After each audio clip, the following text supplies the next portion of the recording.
Om Asmadgurubhyo Namaha. Om Namah Paramarishibhyo Namah Paramarishibhyaha. Om Purnamidam Purnamadaha Purnat Purnamudachyate Purnasya Purnamadaya Purnameva Namadaya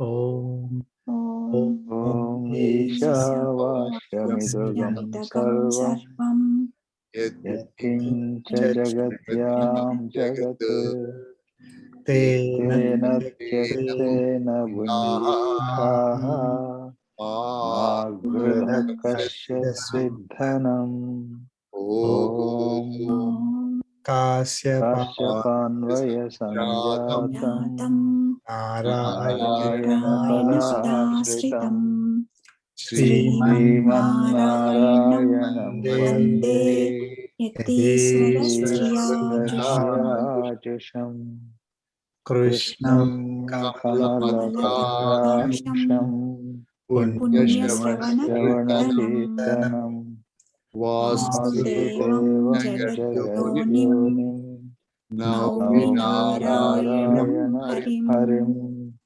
Krishnaya Yadavendraya Jnanamurtaya Yogine Nathaya Rukmini Sayaya Namo Vedanta Vedine Shri Krishna Parabrahmane Namaha Om Asmadgurubhyo Namaha Jai Shri Narayana. Andy. Last week, what did we cover, Andy? 11th and 11 to 15. We have to start on 11th. Yes. 11. Okay.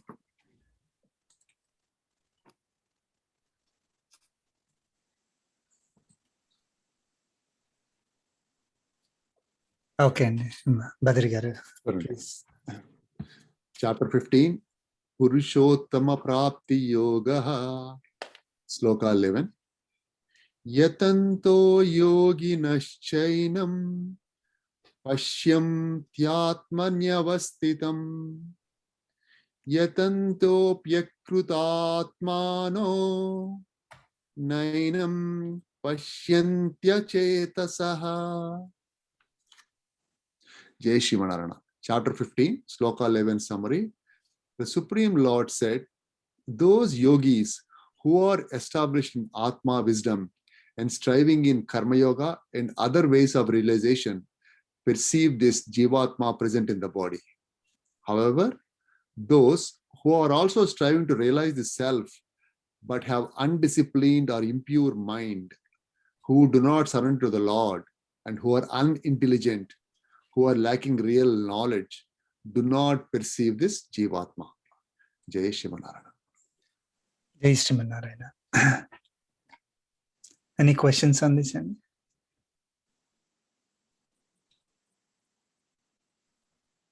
No? Okay, very good. Look at 12. I can go Yeah. ahead. Yeah, please. Yadadityagatam tejo jagat bhasayate akhilam yaschandramasi ya chagno agno te tattejo vidhi mamakam. Okay.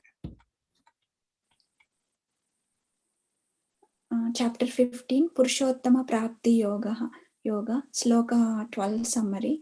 Jai Srimannarayana. The Supreme Lord said, the light being in the sun, which illuminates the whole world, the light which is in the moon and which is in the fire, understand that light belongs to me.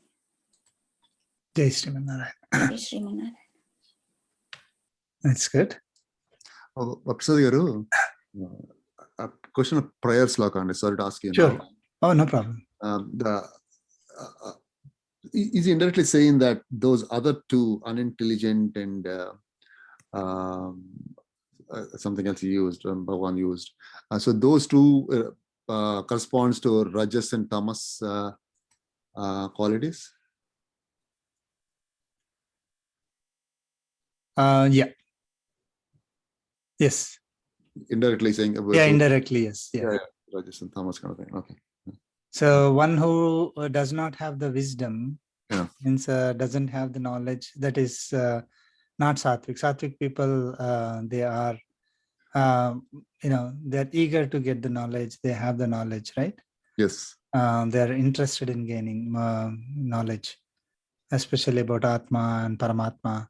So yeah, and whoever doesn't have the knowledge is typically Rajas and Tamas. Okay. And again, who are running after sensory pleasures, Self. who do not surrender to Paramatma, and who are thinking that I am body, this is Rajas, of course, and also Tamas. Who don't know, what is the purpose of life. All this is approximately Absolutely. Rajas and Tamas. Okay, thank you. Sure.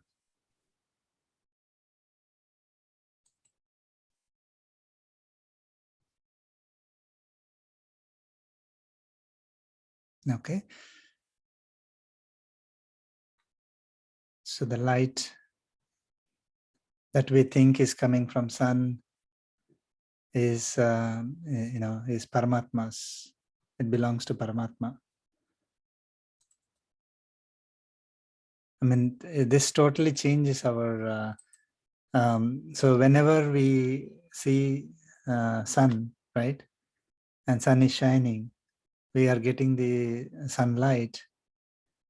Typically, we stop at, oh, sun is so great, he is giving the energy to us. But now we immediately think of Paramatma, how great he is, that he is giving that energy to us through sun. So we'll start recognizing, realizing Paramatma behind sun.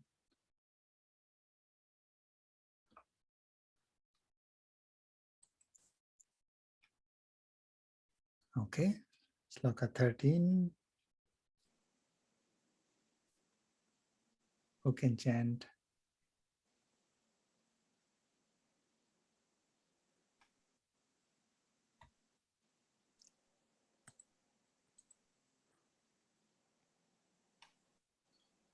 I can go ahead and. Yeah, please. Chapter 15, Purushottama Prapti Yoga, Sloka 13. Gama Vishya Bhutani Dharaya Myahamojasa Pushnami Chaushadi Sarvaha Soma Bhutva Rasatmakaha. Somo Bhutva. Somo Bhutva Rasatmakaha. Okay. Chapter 15, Sloka 13 summary. The Supreme Lord said, and after entering the earth, I support embodied beings by my power. And after becoming the moon, full of the essence of nectar, I nourish all herbs. Jai Srimanarayana. Jai Srimanarayana.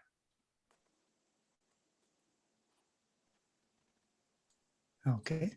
Any questions on this?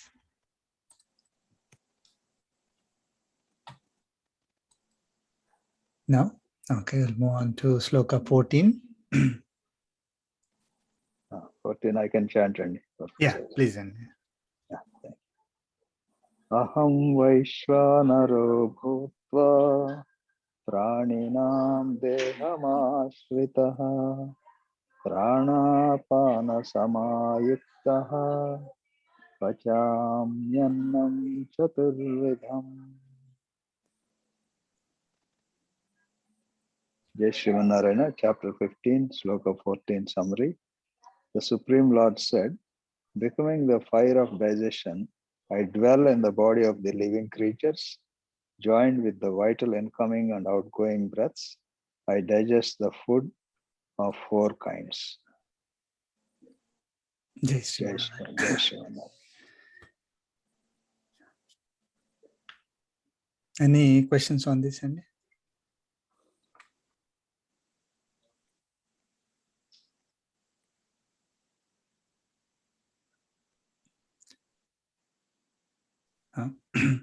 No, I think, only thing was the four kinds of digestion, right? The four kinds of, yeah. Four kinds of foods, yeah. Four kinds of foods. Khada, Sosya, yeah. Yeah, it's a spelling mistake. Khadya. Khadya, Sosya, sucking, licking. And, Yeah. So basically, he's the one who is digesting our food. Whenever we think of God, right? Typically, if you say, "Oh, where is God?" when you ask somebody, have you seen God? Have you experienced God? What is the answer that we get typically? I don't We see will say, Oh, yeah. we never saw God. Yeah, we have not seen God. We have not experienced God. We don't know if God even exists. Okay. And some people say, oh, we have to be liberated in order to see God. Or some people say, this would be the wisest of most of the people. They'll say, God is in the form of a deity in temple, which is a good answer, very good answer. So the deity that we see in temple is God himself standing there in that form. It's not a statue or a rock or a wood. Okay, so it is the deity, the God himself. It is one of his forms. So standing there. So we may say, oh, I have to go to temple to see God, or I have to be liberated to experience God. I don't know when I will be able to see him. So then what is the purpose of God? A lot of people don't know what is purpose. I'm able to live by myself, a purpose in the sense, if you tell your kids you have to pray to God, the question will be why? Right? Why do you have to pray? Yes. Why do I have to go to temple? Why do I have to see him? Yeah. That is a question that we get. We don't realize that. These slokas, actually, this 15th chapter, this is like mind-blowing, eye-opening for all of us. Yes. Who is God is defined in these slokas. He is explaining in a very small, like 10 slokas.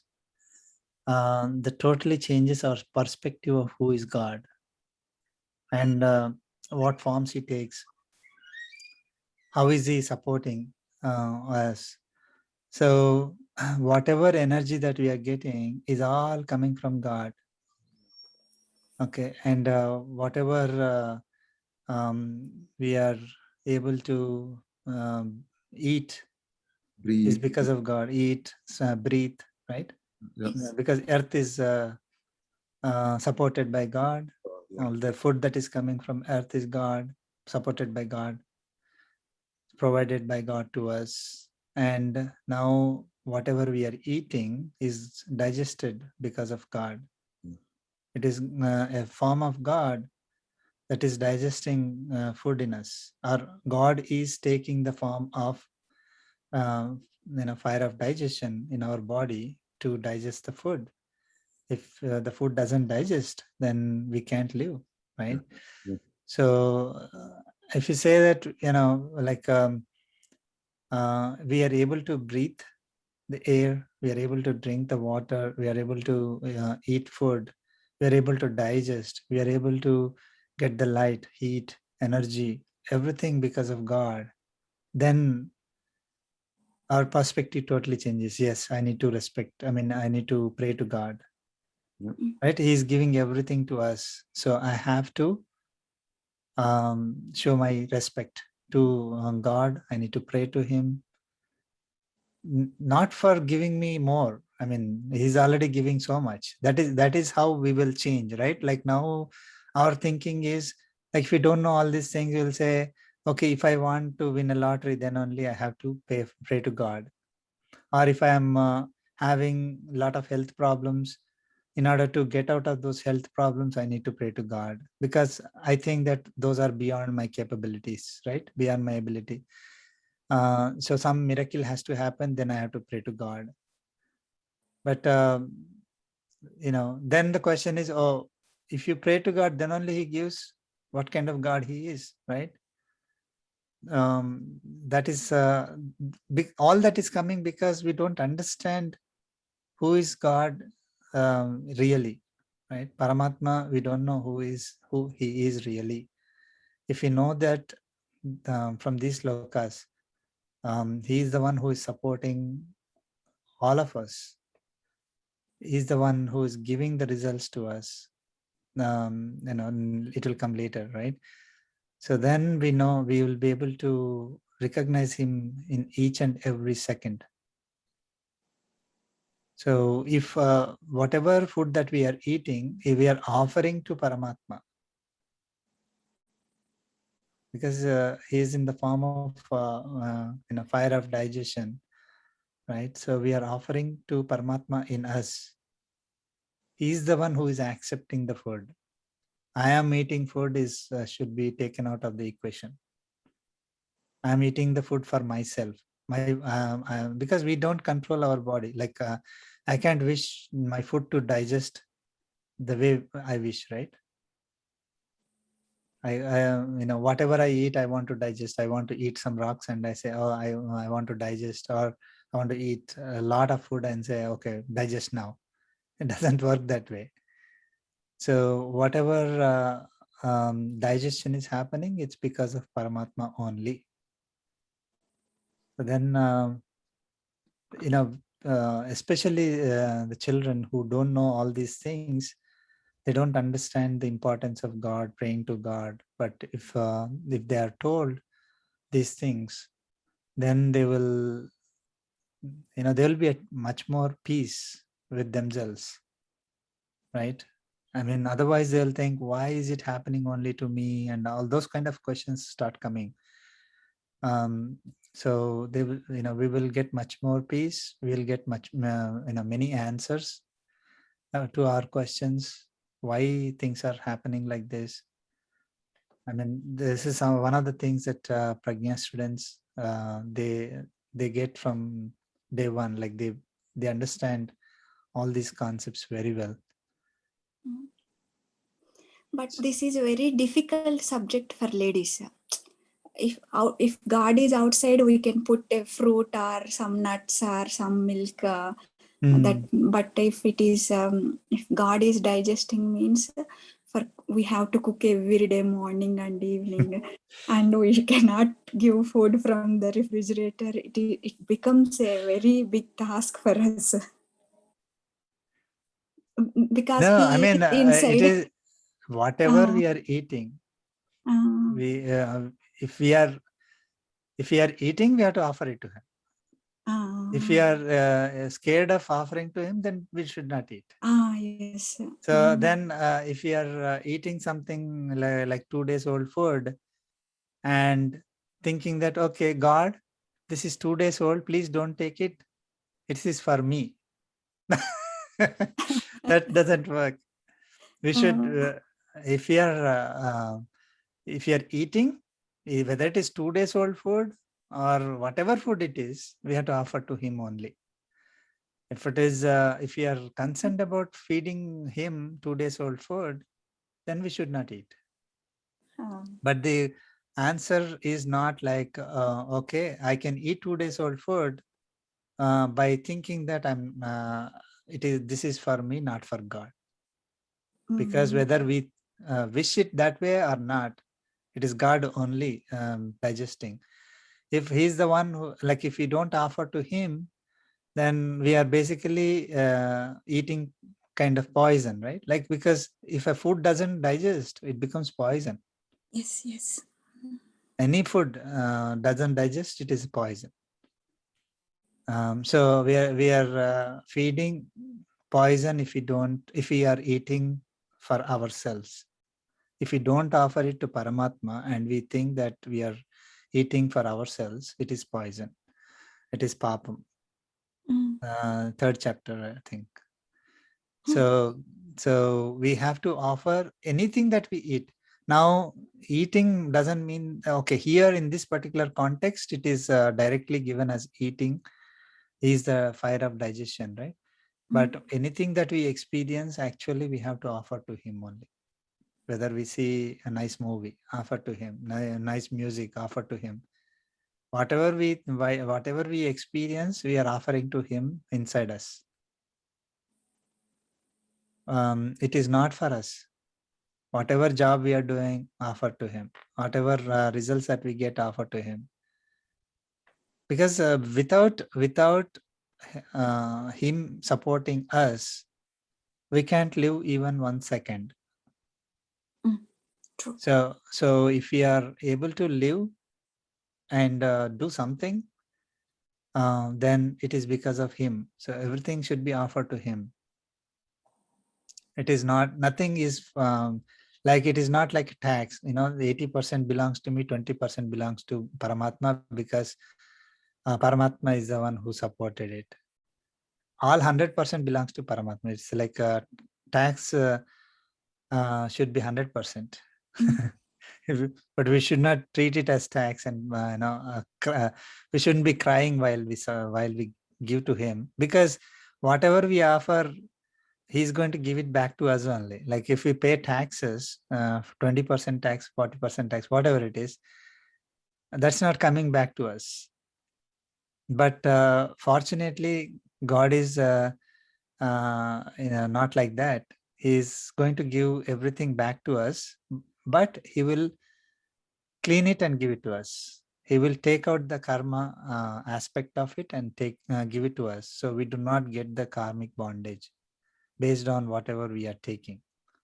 So once we offer to him and then take it, that papam or the karma, karmic bondage, whatever we want to call it, is removed once we offer to him. And then we take it from him, then it is purified. So I guess even if it is 2 days old food, we offer to him and take it, it gets purified.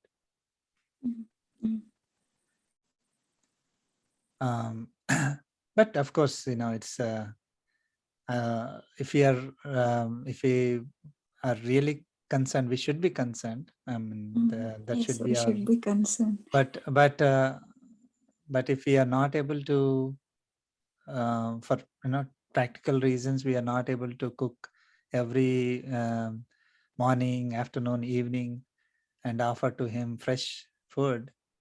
Offer to him in the sense, offer to him in us, right? Then still take it, but offer to him. But pray to him to, show mercy on us, right? Yes. He's, obviously he's,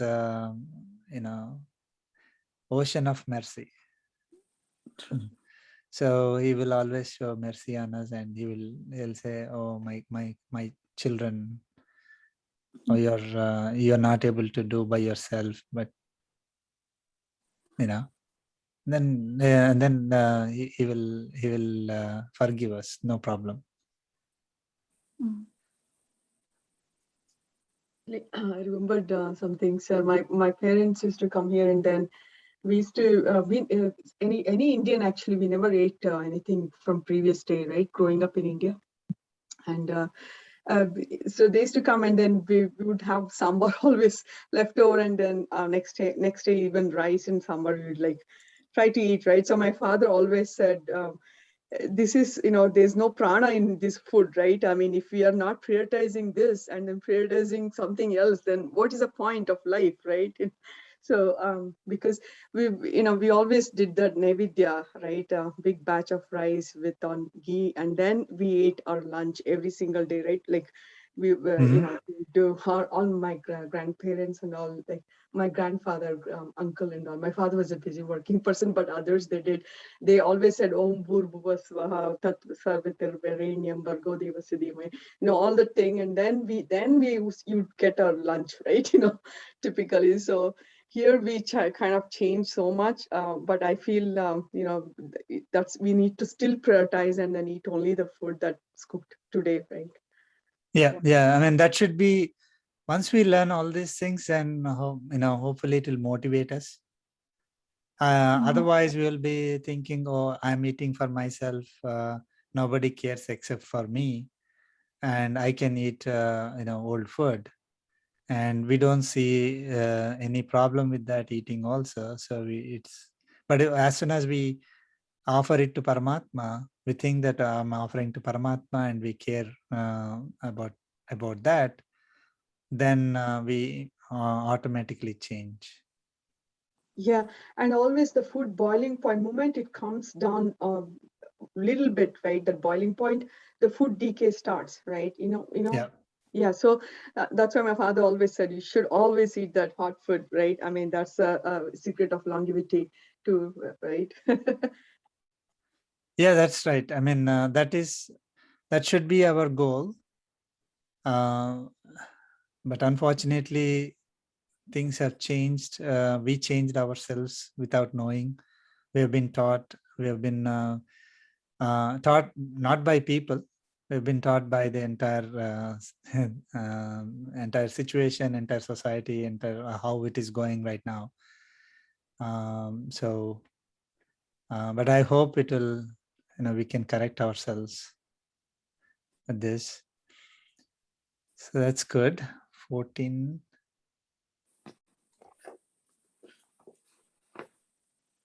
15.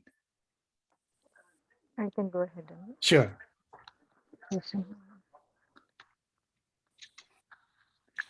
सर्वस्य चाहं हृदि सन्निविष्टो मत्तस्मृतिर्ज्ञानमापोहनं च वेदैश्च सर्वैरहमेव वेद्यो वेदान्तकृद्वेदविधेव चाहम्. Chapter 15, Sloka 15 summary, Narayana. The Supreme Lord said, I am well established in the heart region of all. Memory, wisdom, and reasoning skills come from me. I alone am to be known by all the Vedas. I alone am the bestower of fruits of the rituals enjoyed in Vedas. And I alone am the knower of the Vedas. Jai Srimanarayana. Jai Srimanarayana. That's good. Any questions on this end? I think we had to hurry a little bit in the end. Any questions? Badrigar, you were not there probably when. No, I listened to that recording and okay. And I was just reading the summary actually. I know this is like long 4 or 5 pages you have, right? I was just reading that summary also. Oh wow. Yeah. Yeah. No, beautifully written actually. Yeah. You explain clearly, right? Yeah. So.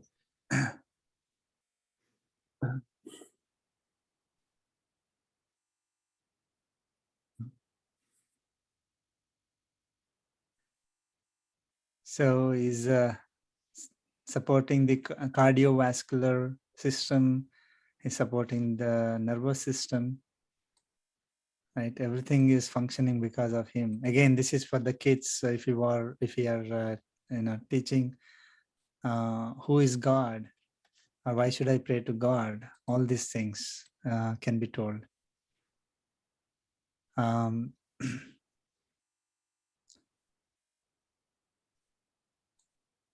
So once we understand these, we understand his greatness, right? Only when we understand the greatness, we will be paying respect. We'll be praying to the whoever it is, That's the reason why, I mean, Lord Krishna is giving in a very short set of slokas about him, about his greatness, about his vibhuti, about his, supporting all of us, not just supporting more. So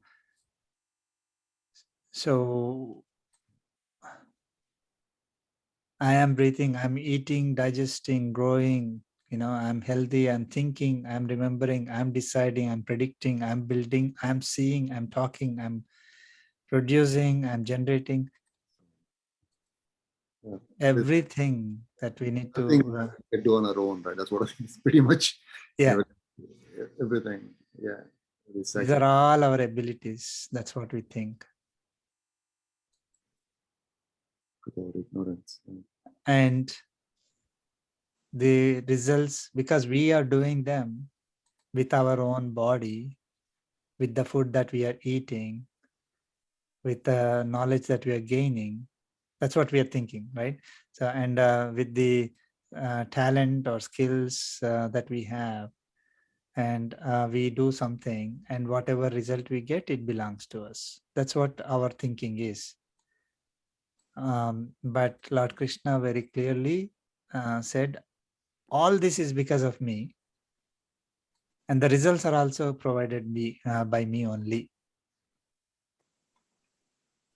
right? So I think that is the next one, right? I alone am the bestower of fruits of the rituals given in the Vedas. I mean, all the tasks that are given in the everything whatever we are doing, right? It's not, I mean, software development is not in Veda, so it belongs to me. We shouldn't be thinking that way. Anything that we are doing for supporting ourselves, the duties in our life, okay, that is what is covered in the Vedas. They don't write all a million types of jobs that we do, or another million that come in future. It's not about the job description or the name of the job. We are doing certain activities for supporting ourselves. All that is part of Vedas. So all the whatever we are doing, the results are provided to us by Paramatma only.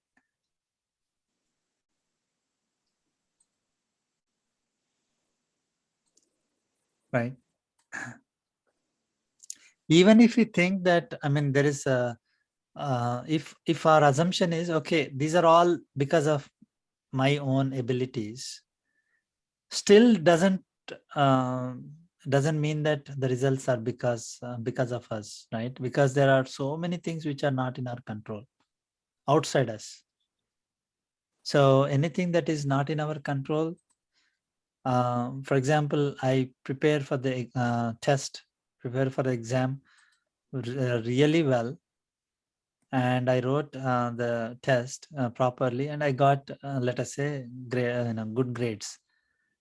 Still doesn't mean that the grade is because of my own abilities, because what if I have to catch a bus or train on that day and I'm not able to catch, or I'm delayed, right? Or what if whoever is correcting the paper, gets headache and doesn't do their job properly, Yeah. Or the computer mistake, anything could happen, right? All those are not in our hands at all. And we think that, oh, it is my own ability that I am able to remember. That is also not true. Yeah. The memory is also because of Paramatma only. So we are only doing our task. I mean, the task is to just study with conviction. I mean, I want to memorize this, and with that, it is whatever is happening afterwards is all Paramatma only. That he is the one who is supporting, controlling our nervous system, making us remember everything, and we are able to reproduce. Because of that, we are able to participate in whatever activity that we are doing because of him. And others may be involved in that activity. They are able to perform their task because of Paramatma only. Collectively, we all do something and then we get the result. Nothing is because of one person, right? So again, even if the ability is for one person also, it doesn't mean that the result belongs to us only, because it's collectively done by many people, and including devatas. Again, the concept of offering the results to devatas that was given earlier, right? Because sun is shining, rain is coming, and all that is because of devatas. They are doing their part in whatever our living. So and we are able to get the results that we need. All that is a collective effort. So those results are given to us by Paramatma only. Okay. Yeah. Exactly. And I think like my guru, while I was, I think 20 days back, used to tell us, when you go for an interview, it doesn't matter how good you answer, but the other person who is asking the questions, right? He should have that, right? I think you need to feel that this is the questions kind of you need to ask, kind of a thing. And based on that, you'll be selected. It doesn't matter. You can prepare very well.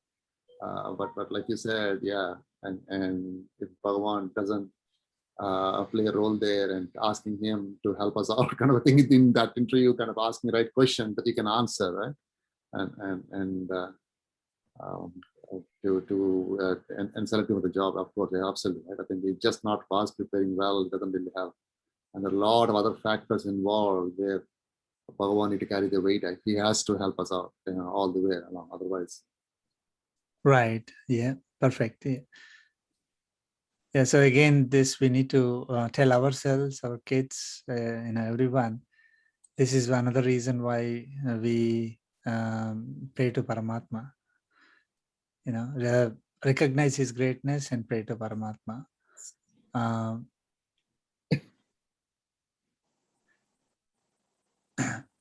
And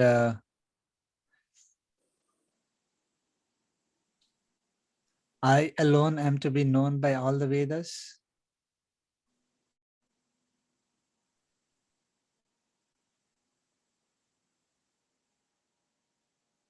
Right? So Paramatma is behind everything. So whatever we are knowing about everything else, right? Like sun. We are thinking we are probably trying to understand sun and its greatness, or moon and its greatness, and fire, Indra, or anything, like for example earth, and anything that we are trying to learn, right? Indirectly we are actually learning about Paramatma only. Yeah. And I think to your point, right? I mean, we Aditya Hridayam, they want us to chant that. If we read Aditya Hridayam, it's not just taught about Lord Sun. It talks about pretty much Paramatma is part of that, right? I think Rama and when we read those things, when we chant them, right? It's not just talking about sun behind the scenes. I know I pray to the sun. Unknowingly at least, I used to pray to sun. I pray to sun, but yeah. I think the whole Aditya Hridayam, that whole slokas, has Rama, everyone in that, right? Right. Yeah. If Lord Krishna has said earlier also, like people who pray to the devatas and get the results from those devatas, thinking that they are getting the results from the devata, is also supported by Paramatma. Yeah. So the devatas are supported by Paramatma only. Our devatas are able to provide something because Paramatma is giving the ability to those devatas to give to us. So it is like a teller in a bank is able to distribute cash, is not coming from his pocket. Somebody is enabling that the teller to give the cash. So a person who is just getting the cash from the teller may think the teller is doing it. That's exactly what we are thinking. But it doesn't mean that we should start disrespecting or not recognizing those people, those devatas who are doing all that service to us. We have to, because they are also Paramatma's body only, and they are instruments in the hands of Paramatma. If they don't do the things properly, it is I mean, it is not like Paramatma is forcing them to do it, right?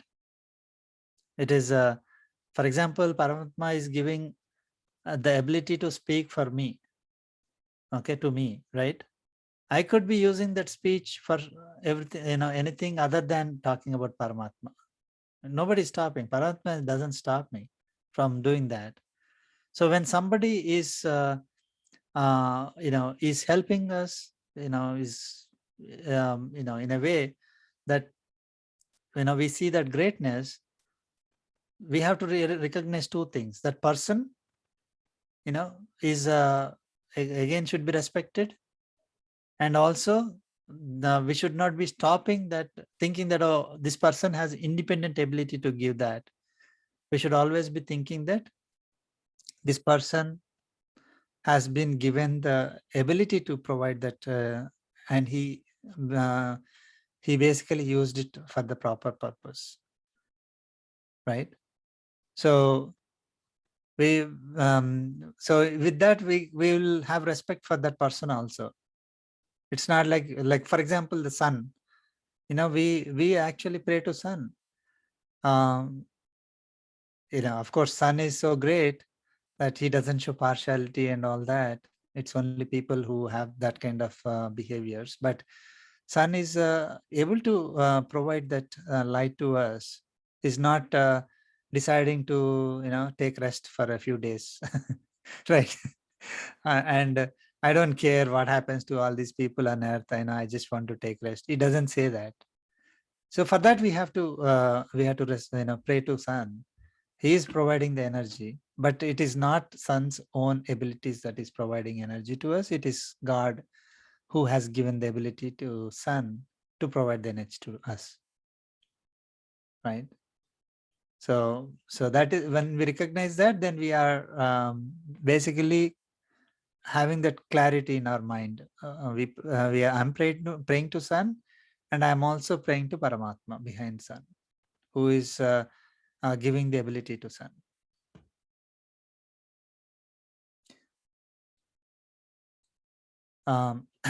And Lord Krishna said, I alone am the knower of the Vedas.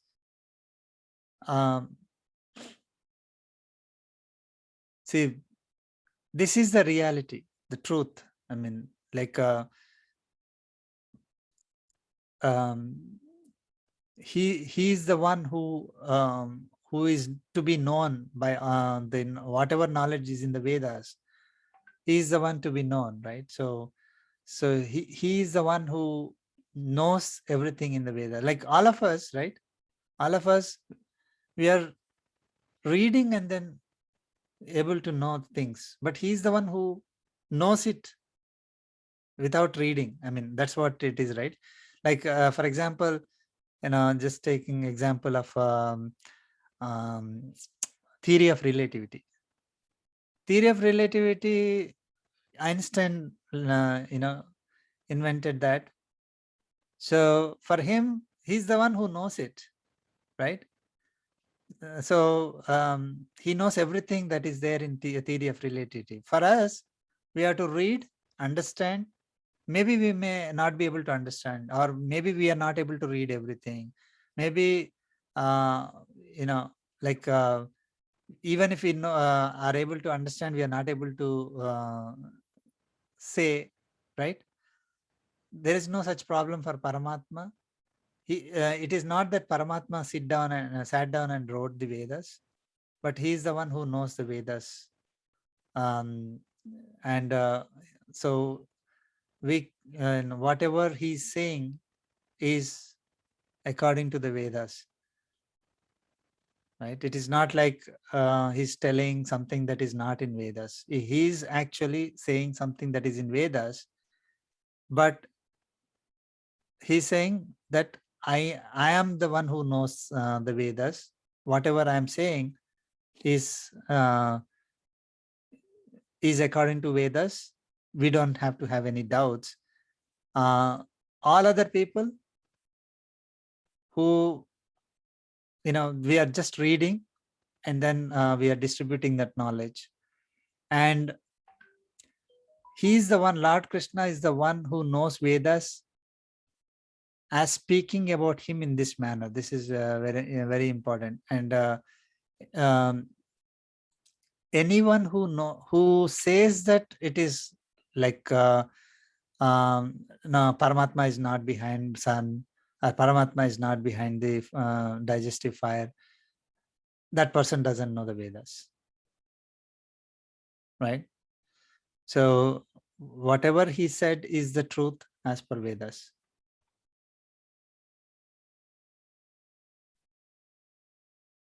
Any question? Yeah, so somehow we are fed, right, by our puja, pujaris, and then when we do our puja or anything, right, a wedding, it could be wedding or any, even before the Satyanarayana puja, we worship God, Ganesha, and then we do everything, right? Mm-hmm. So somehow is it kind of, are we misled, or is something missing here? Because if Krishna is everything, then we should start with Lord Krishna and then extend that to next step, right? So a couple of things, right? So everyone is given a portfolio. So we have to pray according to the portfolio. Yeah, Lord Krishna is everything. We could simply pray to Lord Krishna, and we don't have to pray to anybody else actually, in no other form, no problem. No other Devata, that's not a problem. He's not saying that, oh, you'll be penalized if you pray to Devatas, and you will be penalized if you don't pray to Devatas and only pray to me. He didn't say that. So we can pray to Lord Krishna directly. But according to our scriptures, everybody, all the Devatas are given some portfolios, and we pray to that Devata holding that portfolio. For example, before we start doing any work, we want to make sure that we do not get any obstacles, right? So there's Lord Krishna himself has given a portfolio to some Devata, and it is our responsibility to pray to that Devata, right? So yeah, there's no problem in praying to Devata. The problem comes when we think that that Devata is independent, and that Devata can do everything his or her own, if you are thinking as a male or female. But so there's no, Lord Krishna is different. The Lord Krishna is not there anywhere. Lord Krishna, in the sense, supreme, the God, is not there anywhere. Then there is a problem. If we think that this is the portfolio given to a Devata, I am praying to the Devata for a particular purpose. That Devata cannot do anything else. It can only do that particular thing. Remover of obstacles. For the given to that Devata, I'll do that. Or giving health, then I will pray to that Devata. Or giving, nice children given to another Devata, I will pray to that Devata. But we have to recognize that all of them are not independent. The abilities are provided by Paramatma only. Okay. But if we want to pray to Lord Krishna directly in all these things, because he's the one who can do all these things, no problem, we can do that. But our scriptures have given us some certain duties to all these Devatas. We have to respect them. We have to pray to them. So we that is the procedure that was given to us by our acharyas, rishis. So we follow that. It is not being misled. It becomes being misled only when we don't recognize Paramatma behind all these devatas.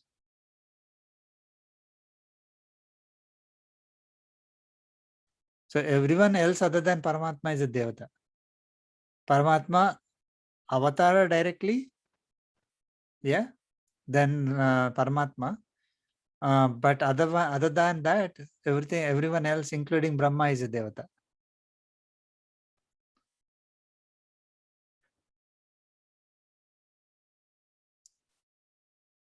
Yeah, thank you, sir. Very beautifully said. Basically, using elimination technique, Vigna Harta, right? And then thinking God is behind, Krishna is behind this also, right? And then moving on. Okay. Very beautifully explained. Thank you so much, sir. We'll remember this. Thank you. Sure. I mean, we are grateful to Lord Krishna for giving us this clarity, and also our acharyas. Some of the things that we read by ourselves, not some of them, most of it we don't understand directly. Acharyas have read it thoroughly, understood, based on all the other knowledge that is provided, because it is whatever Lord Krishna is saying here is only summary, right? So it has references to other scriptures, Vedas, Upanishads, and based on that understanding, we'll be able to understand these slokas, and they have given the knowledge to us, and we are so glad, we are so happy, or blessed is the right word. We are so blessed to have this knowledge through our acharyas.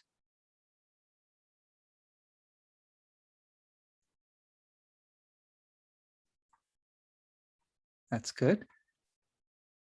Any other questions?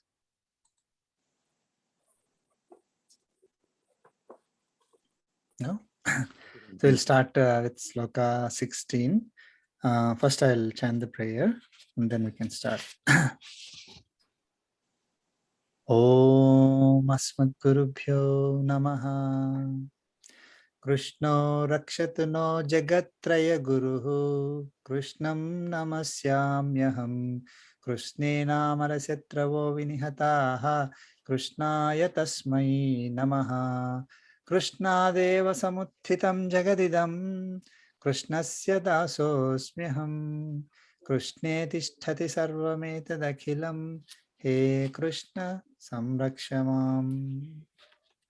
Jai Sriman Narayana. So let's start. Let's look at 16.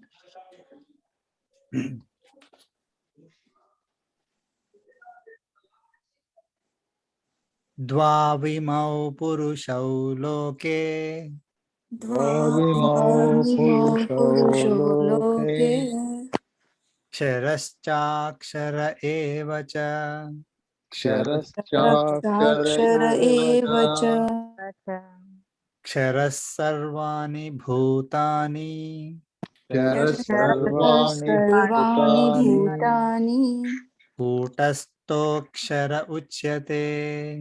kutastokshara kutastokshara uchyate uchyate Let's chant together. Dvavimau Dvavimau purusho loke loke Rakshara ksharaschakshara eva eva cha Shara sarvani Sarasarvani bhutani Bhutani Bhutani Kutastokshara Kutastokshara Kutastokshara Uchyate. Uchyate.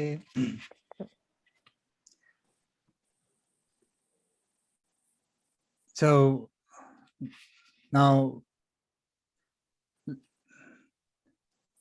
we are getting into the definition, the prime knowledge that I mean, this is the entire Bhagavad Gita, right? I mean, it is knowing about Narayana only, and these are the slokas that are so important, very, very important to understand Okay, so Lord Krishna is saying, Dvau imau purushau loke, ksharaha cha akshara eva cha. So far we understood about Atma and body, right? Atma and body. So that is very clear to all of us, right? I mean, kshetra, kshetrajna, Atma, body. So we have learned those. So he is now differentiating the. There are two types of Purushas or two kinds of Purushas in this world. Okay, this world means the entire creation. Okay, so Dvau imau. There are two types. What are they? Ksharaha, Aksharaha. So Kshara Purusha and Akshara Purusha. Kshara is typically, perishable is what is the true translation or just the Sanskrit translation of the word. Akshara is imperishable. I mean, how can the Purusha be? Purusha means Atma, right? Purisete, the one that is in the body, residing in the body, is Purusha, is Atma. We learned that in previous chapters also. So now how can it be a Kshara Purusha? It is Kshara Purusha because it is taking the bodies which are temporary in nature, the bodies which are destroyed based on the karma, okay, that are affected by the karma. So that is Kshara Purusha. And also the Purusha itself is affected by the body, right? We learn, if the gunas affect us, right? We are the ones who are experiencing, and we are going to carry the karmic bondage. So we are getting affected indirectly, right? Because of the body. So the Kshara Purusha is the one who is assuming the bodies which are temporary in nature, momentary, and that are affected by the karma. They are also created by the karma because of karmic bondage only. So those are one type of Purushas. The Akshara Purushas are who are not affected by the karma. They are taking the body which is not affected by karma, which is not transient or temporary body, and the Purusha is not affected by the body that Purusha is taking, because they're not, they do not have the same gunas as the Kshara bodies, right? The Prakriti gunas are Rajas, Tamas, Sattva, Rajas, Tamas are they're not affected by the Sattva, Rajas, Tamas gunas of that the divine body. So that is Akshara Purusha. So there is a Kshara Purusha and Akshara Purusha. There are only two types. Now, Akshara Purusha, there are two types again, two subcategories of Akshara Purushas. One is Nitya, Nitya Akshara Purushas, and other one is Muktas. Okay, Nitya Atma and Mukta Atma, or Nitya Purusha or Mukta Purusha.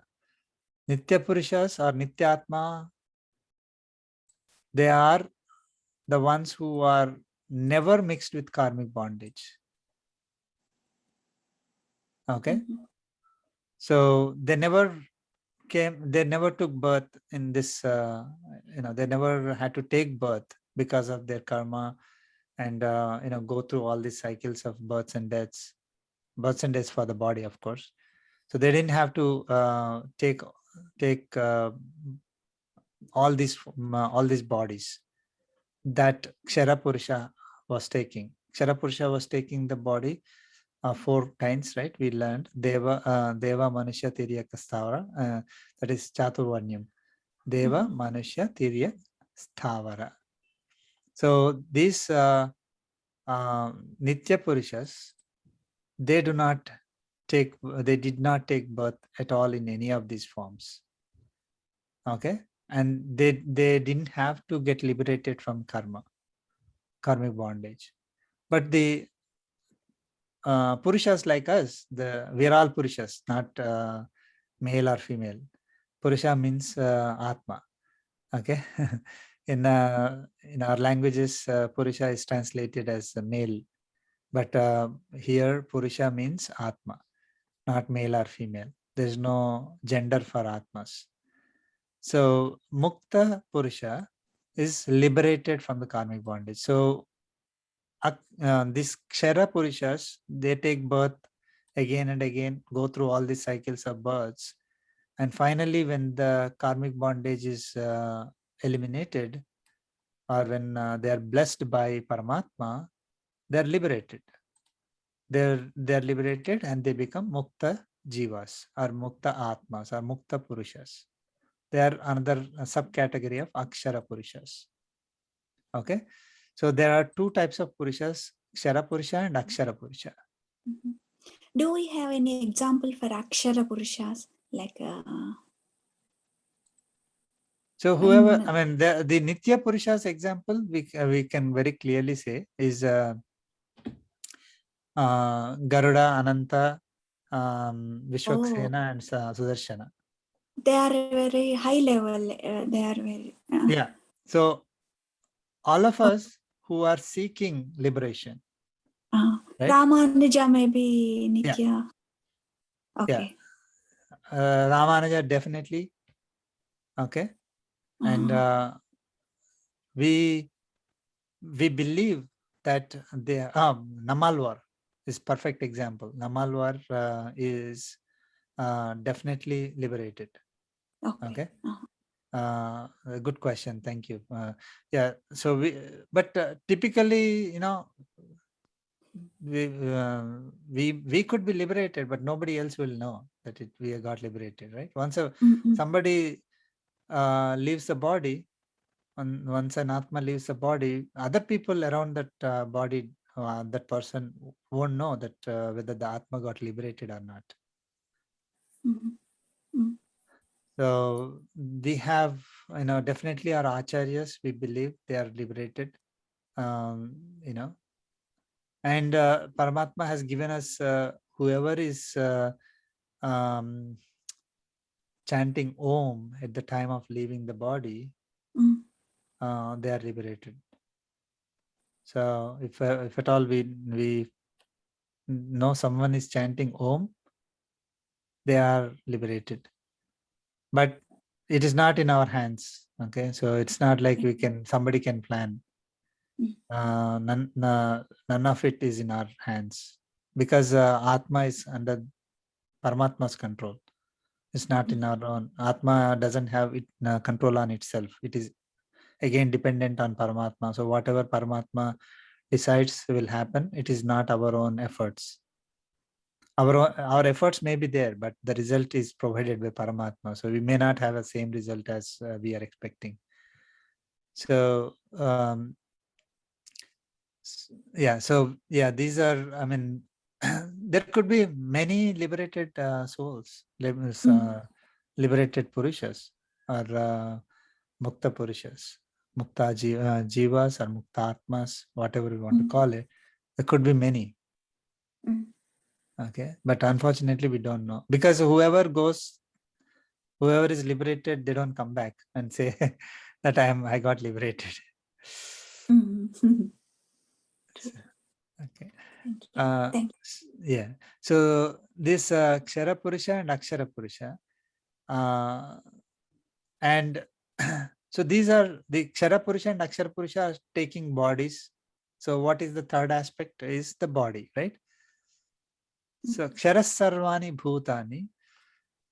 So he's saying that all the bhutas, Sarvani Bhutani, all the bhutas, and bhutas is all these Atmas in perishable bodies. Okay, they are called Kshara Purushas. Kshara. He's defining, there are two types of Purushas, he said. One is Kshara Purusha and Akshara Purusha. He's defining what is Kshara Purusha. Kshara Purusha is in all the perishable bodies. I explained. Just again, repeating. So, Akshara Purusha, Kutasthaha. Kutasthaha is imperishable body. Actually, Kutastha is the iron block on which you place this hard iron rods, and then you bend them, right? Like you might have known that Blacksmith has blacksmith, will have yeah. this. So they heat the iron rod to red hot state, and then they place it on another iron block, and then they hit the the red hot iron rod, and the iron rod bends. Nothing happens to the one below, right? So that the below one remains as is. That is what these Akshara Purushas are. Like Kutastaha, the Akshara Purushas is referred to as, so they're not affected. Their bodies are not affected by the karmic bondage. Their bodies are not perishable based on karmic bondage, or changing based on a karmic bondage. They don't acquire more karmic bondage. They don't get any papam, punyam. They are like Kutastaha. They are not changing. Okay. Kshara Purushas are the ones who are changing, because they are taking the perishable bodies and they are getting affected by the perishable bodies. Okay. So now he defined who is a Purusha, and there are only two types of Purushas, Kshara Purusha and Akshara Purusha. So let us now see Sloka 17.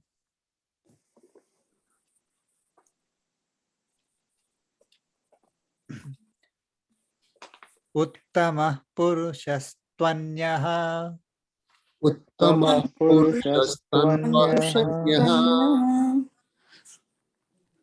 Paramatmetyudahrutah Paramatmetyudahrutah Yo lokatrayamavisya Yo lokatrayamavishya Bibhartyavyaya Ishvaraha. Vibhartyavyaya Ishvaraha Let's chant together.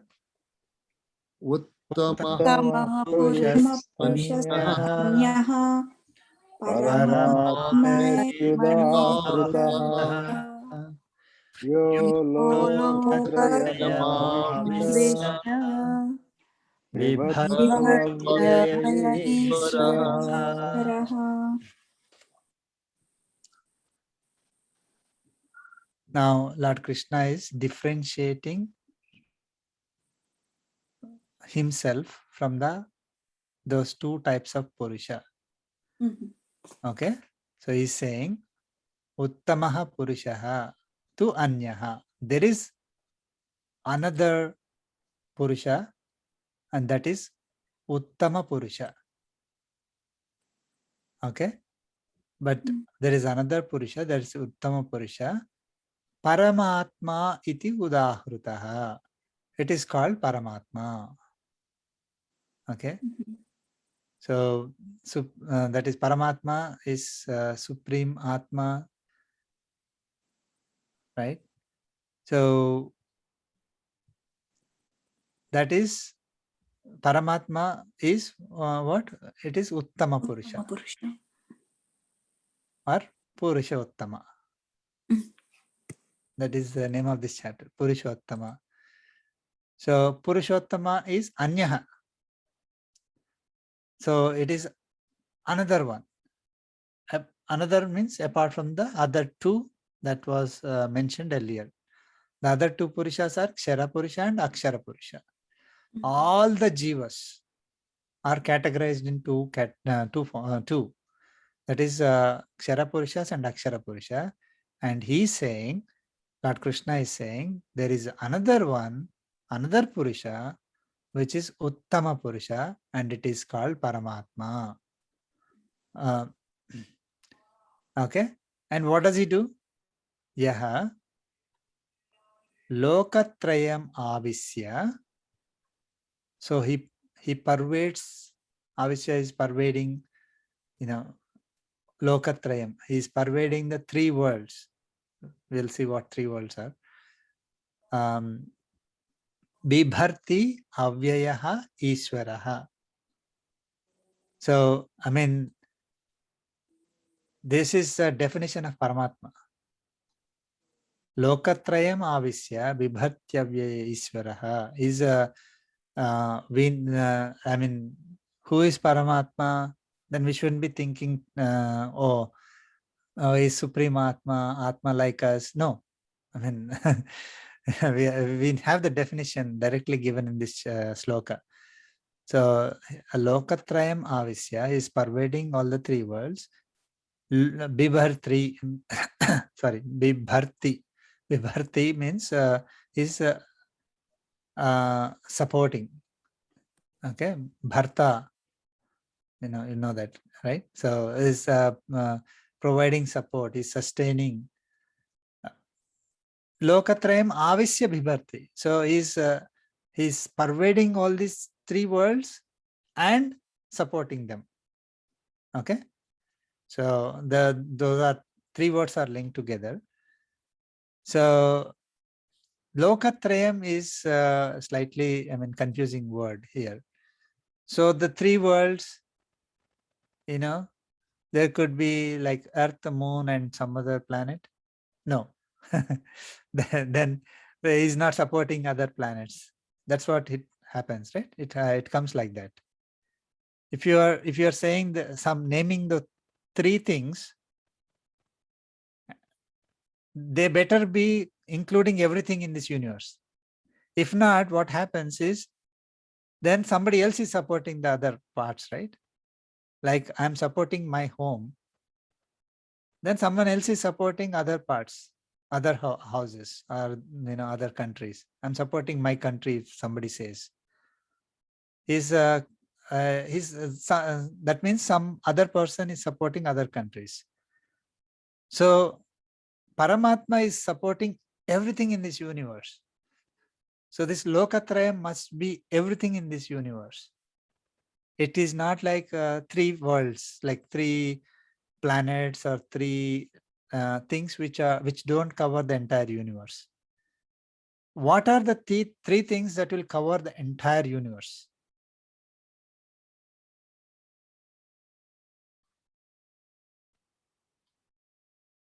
Atma and Prakriti, right? Then where is the third one? Oh, Paramatma itself is the third one? No. Paramatma is Uttama Purusha. He is pervading all these three worlds, he said, and supporting them.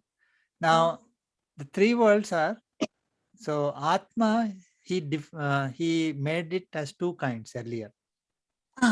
So those are two separate things. So one is all the Kshara Purushas, other one is all the Akshara Purushas, and the third is all the Prakriti, the body, matter. Oh, okay. See, if he says, I am only supporting the two worlds, sorry, I'm only supporting Atmas, then who is supporting Prakriti? Okay. Right? That question will come. So he's definitely supporting everything in this universe, whatever we can think of. Now, this universe is a combination, like in the previous, he said, right? When chapter 7, he said, at the beginning of the kalpa, he takes out the jivas and the matter, combines them, and starts the creation, right? Or places the jivas into the matter, and that's how the creation starts. At the end of the kalpa, they go back into him, right? So this entire universe is a combination of three things. If you are looking at all Atmas as one entity, then it's Atma and Prakriti. But Atmas are of two kinds. Why did he have to say that? Because I'll tell, we'll come to that. So now, Baddha Purushas, Baddha are the ones who are bound. Baddha means bound. Are Kshara Purushas. Kshara, not Akshara. Kshara Purushas. They are bound by their karmic bondage. They are taking births again and again in this Prakriti, using this Prakriti as their bodies. The Akshara Purushas are liberated souls. And so those are the two types of jivas. And the third is the matter. Now, if he says only the ones who are taking birth at the time of creation, these are the liberated, these are the bound jivas, and the matter, I am the one who is supporting them, then the question will come, who is supporting the liberated Atmas? Right? Yes. Are they totally independent on their own? They can do whatever they want? No. No, right? So that is why it is mentioned as three worlds. Okay, so that there is no confusion. Now we are the entire matter and the two types of jivas. One is Akshara Purusha and other one is Akshara Purusha. All of them, I pervade them. So that is another thing, that is Lokatrayam Avisya, he said. I'm pervading all of them. So he's pervading our Atmas also. Pervading the Prakriti is pervading our Atma. Not only when we are here in this samsara, we are as Kshara Purushas here. When we get liberated, also he pervades us. So there's no, I mean, he doesn't leave us. But just because we are getting liberated, he doesn't say goodbye. I mean, or we don't say goodbye to him. We are always with him only, or he is always with us only.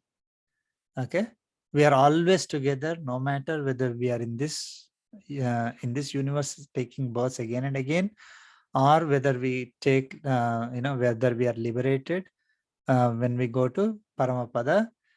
We don't take birth again and again into the samsara. Still he is pervading us, still he is with us, still we are with him, and we are able to function only because of him. His Bibharti is, he's the one who is supporting us, all these Atmas and Prakriti, no matter where they are. They are, in this form, under creation, or when it goes into him, of course, then it is obviously in him, directly we can imagine, right? So, and or when the Atma gets liberated, still the Atma is also that Atma is also supported by Paramatma. We don't get liberated from Paramatma. We are liberated from this taking births again and again, but we don't want to be liberated. Actually, we always want to be with Paramatma. If someone says you will be liberated from Paramatma, then we say no, sorry, I don't want to go there, right? So he's always with us, and so that is Lokatrayam Avisya Bhibharti Avyayaha. He is the one who is immutable, inexhaustible, not liable to decline. All these are the meanings. What does that mean? I mean, we may think one who is supporting all these things maybe is getting tired, maybe there will be an end to it. Okay, maybe, I mean, is declining, I mean, in strength or power, like the way we say, right? Like when we are very young, I mean, when we are in 20s, 30s, we are able to do great things, but maybe when we become really, really old, we can't do the same things that we did when we were young. So he's not like that. He's not changing with time at all. He's not getting affected by the karma. Okay. So again, if someone is getting affected by the karma, they are changing. Okay. So they are changing in the sense that they are being covered by the karma. Their abilities are limited. they are forced to take birth. He is not like that. He doesn't change. Even though he is supporting this entire universe for time unknown, like we don't know when it started and it will never end. Paramatma will still be there exactly without, I mean, he is not 0.001% of his power will change. That is Avyaha.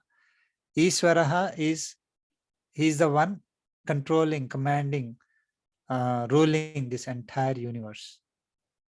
Okay.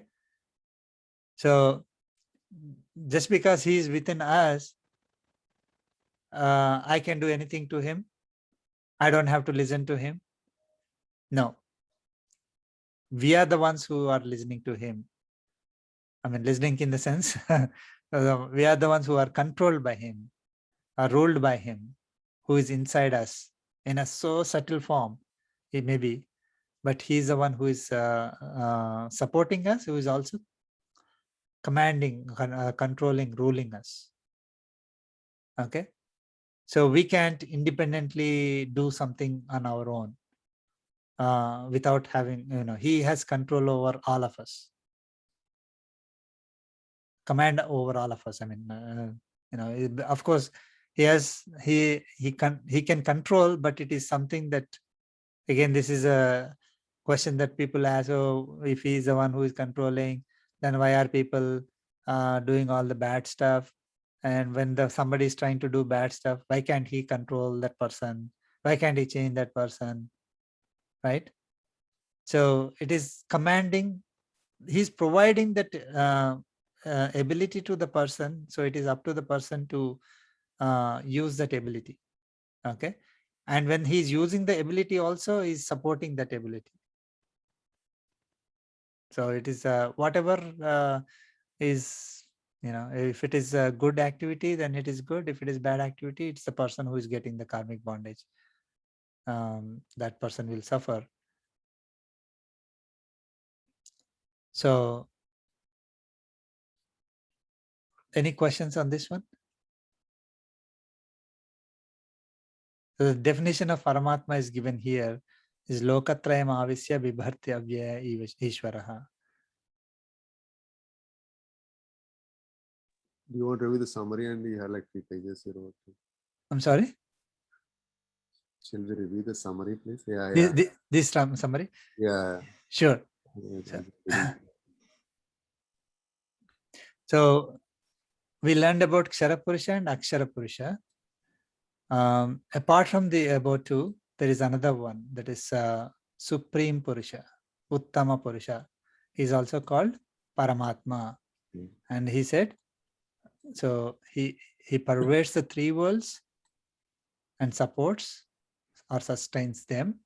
He is immutable. He commands. That means he commands everything. So all these 3 worlds, right? The 3 worlds are Akshara, Prakriti, Akshara Purusha, and Kshara Purusha. Yeah. Yeah. So we went through that. Prakriti, Kshara Purusha, and Akshara Purusha are the 3 worlds. So basically, this is like, if you know the set concept, right? Universal set. Yes. Mathematics. So set has 3. I mean, universal set. It you can put 3 circles and then they don't overlap. Right? They don't overlap. They don't overlap. So maybe this Kshara Purusha and Akshara Purusha, no, they don't overlap. They don't overlap. You can put another circle around those 2, which will be all Purushas. Okay. So all Purushas and the Prakriti. Under Purushas, we have Kshara Purusha, Akshara Purusha. And Paramatma is supreme. Okay. So now this is very important. Paramatma pervades the jivas as well and supporting them also. So Paramatma becomes Atma for the Jivatma. In this way, Jivatma is becoming the body for the Paramatma. This is very, I mean, thanks Badri garu for asking me to read this one. I might have missed it if I haven't read this one now. So Atma, so Paramatma is becoming a kind of Atma for Jivatma, right? Like typically we, that is Jivatma, is the Atma for the body, our body, right? Yes. So by Paramatma being, that is pervading this Kshara Purusha and Akshara Purusha, Paramatma is becoming the Atma for the Jivatma itself. So Paramatma is our Atma. Okay. When I say our, I'm talking about Atma, Jivatma. I'm not talking about body. Okay. So our Atma is Paramatma. Right? Jivatma becomes, so then what happens is we become body for the Paramatma. So what do we have? Sharira, Shariri Sambandham. Like, so we are body for Paramatma, that is Shariri.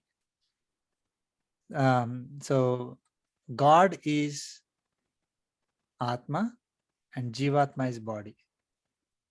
So if Jivatma is body and God is Atma to it, God is Atma for all the all the beings in this universe, right? So this entire universe is a combination of Jivatmas and matter,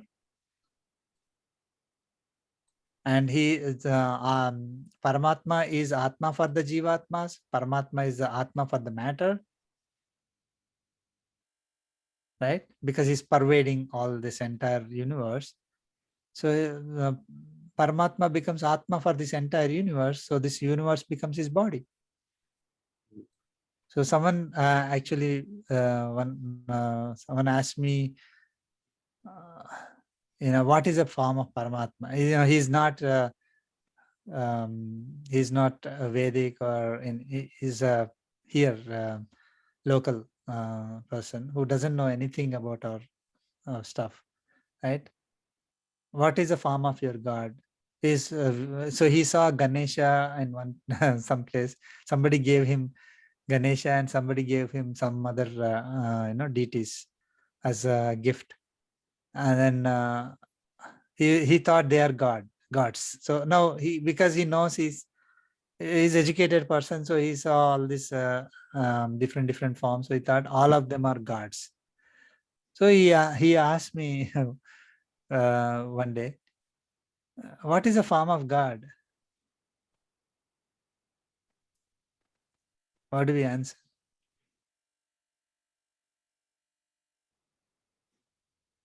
We have God within us. Entire world. Yeah, this universe. And Entire universe is his form. Because he's Atma for this entire universe. This universe is his body. So whatever we are saying here is a form of Paramatma only, God only. Like we are, like if we open our eyes, see something, we are seeing Paramatma. If it could be a table, it could be a computer, it could be a tree, it could be anything. Those don't become God. We have to. So like my body is not me, right? Like, but I am able to, like when I look at someone, I'm looking at the body of one Atma, right? yes. That Atma is not like outside the body. So that Atma's form is that body, isn't it? The Atma's form is the body. So And it is. I mean, when we say where is the Atma, you have to see body only. You can't say the Atma is in one place in the body. It's there in the entire body, right? yeah. See, Paramatma is there in this entire universe. So wherever we see him, he is there. Our like same case with us also. I am there in this entire body. So when somebody sees the body, they are seeing myself only internally. But they shouldn't be assuming that this muscle and the bones are the Atma, isn't it? I don't know if it was clear. Yeah. Basically, when we see any form, right, we are naming it something. So that is the matter or body, and some Atma is in that body taking that form. I mean, taking that form in the sense that it is physically taking that form. Atma's form is only knowledge, but it is spreading throughout the body. So whatever when we see the body, we are perceiving Atma through that body only. So that is the form of that Atma. So when somebody wants to see Paramatma, where do they see?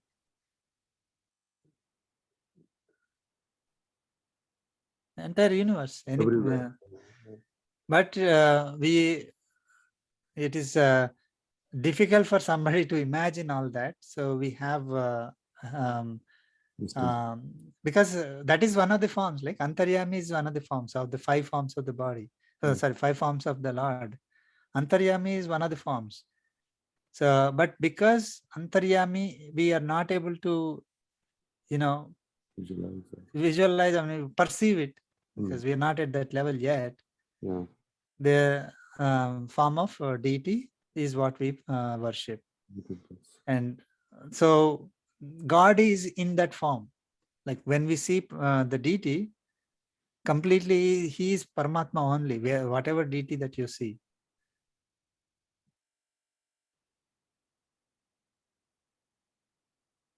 Okay, so we are all parts of Paramatma's body. So when I, that is Atma, is the body for Paramatma, that means it's not that I alone is the body of Paramatma. It's not like Paramatma is always only residing in my Atma. My Atma is not the right word, but Paramatma is only residing in me is not correct. He's there pervading all around, right? I mean, entire universe, all the jivas and the entire matter, right? So he is Antaryami, and we are able to perceive him through a body. If we are able to, if you think that I'm able to perceive through a body, because that's what I can perceive with my senses, then those bodies are all Paramatma's bodies only. We are all parts of Paramatma's body. Just like how a finger and fingers, hands, nails, and all these parts of the body are there. Each part of this earth is all the beings on earth, and earth itself is one part of the body of Paramatma. This entire universe, if you imagine that the entire thing is a Paramatma. Now Paramatma is residing, just like I am residing in this entire body, and each is a part of my body. Just like that, Paramatma is residing as Antaryami in the entire universe, and whatever we perceive as Earth or Mars or Sun, and all these things are different body parts of Paramatma. So this entire universe is Paramatma. We had a sloka before, I mean, we are parts of the Paramatma body, chapter 7 or 8. Right? Yeah. Yeah. So Part of.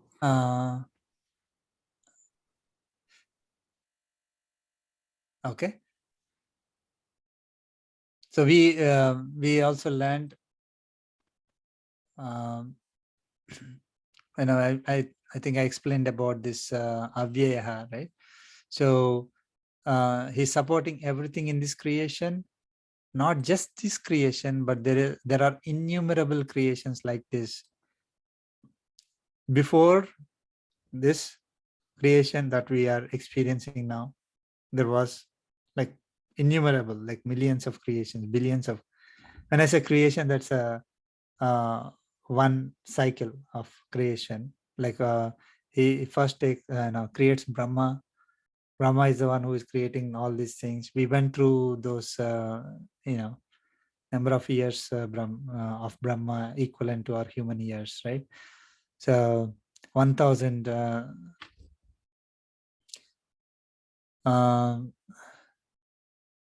no. So Brahma has 100 years, and each day of Brahma is Brahma starts the creation at the beginning of the day, and at the end of the day, that entire creation gets dissolved into Brahma. Brahma again creates the next day, and then like that, 365 days, like that 100 years of Brahma, and after that, Brahma himself also will go into Paramatma. That entire creation will be over, and then he brings up another Brahma, and then the creation starts again.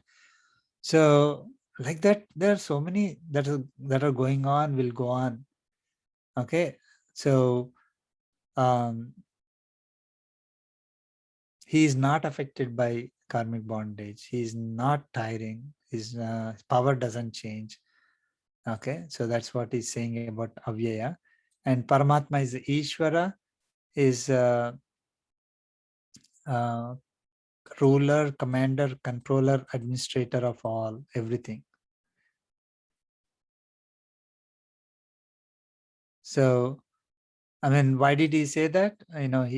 Because we may be thinking, so if Paramatma is pervading the Jivatma and the body, right? He's pervading both Jivatma and the body, in which the Jivatma is present. We may get these questions. Do these Atmas, bodies control Paramatma? Just because he becomes like our guest, right? Like, I can do anything to him, or I have to command, I can command him, and he has to listen to me because he's staying in me. That's what somebody may be thinking. So that's why he had to say this. So, and also we may think, oh, because he's staying in us, he's dependent on us now, okay, for his existence. No, he's not dependent on us for his existence. He doesn't get controlled by us at all. He's the one who's controlling or commanding us. So by saying that Paramatma is the ruler, Lord Krishna is saying that he is distinct from the bodies. Again, this is very important concept. So I am pervading something, means that something is different from me, right? So he is distinct from those bodies that he is pervading. So he is pervading both Jivatmas and the matter. So those are distinct from him. I'm distinct from those bodies. And he does not become a slave to those bodies. This is what we need to understand. So Paramatma is not our slave, right? Out of pure love, he accepts whatever we do to him. Like, we feed him nice food, he will accept. If you don't feed him nice food also, he will accept out of pure love. Or we, if he's in the deity form, we have full control on how we want to pray to that deity. It's not because he doesn't have control, he doesn't have the power to command us and say, oh, do this way or that way, but out of pure love. What is the other word? Compassion. Compassion. Yes, out of compassion, unlimited compassion, he would accept whatever we give him. But of course, if we try to trouble his devotees, then he will show his, he will take care. That's what happened to Kauravas. So, any questions on 17?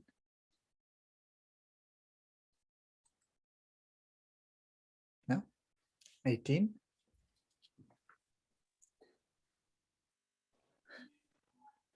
Okay.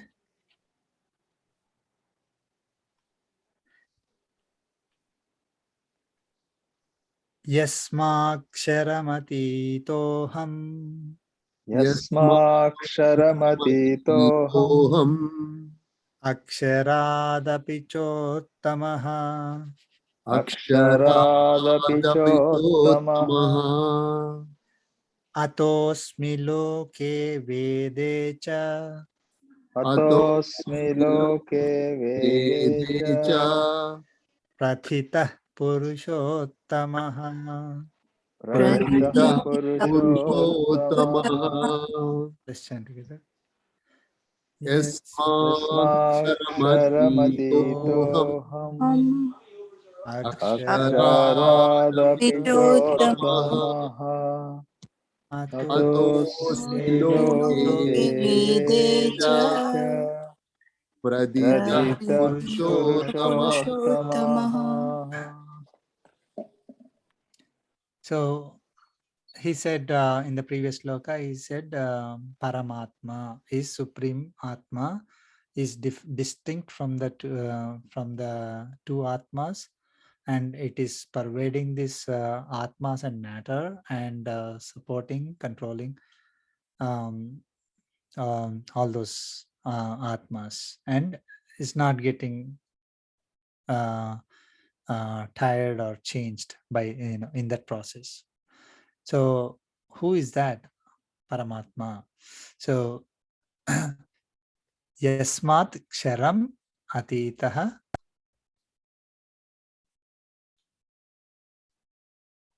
as Aksharat api cha Uttamaha.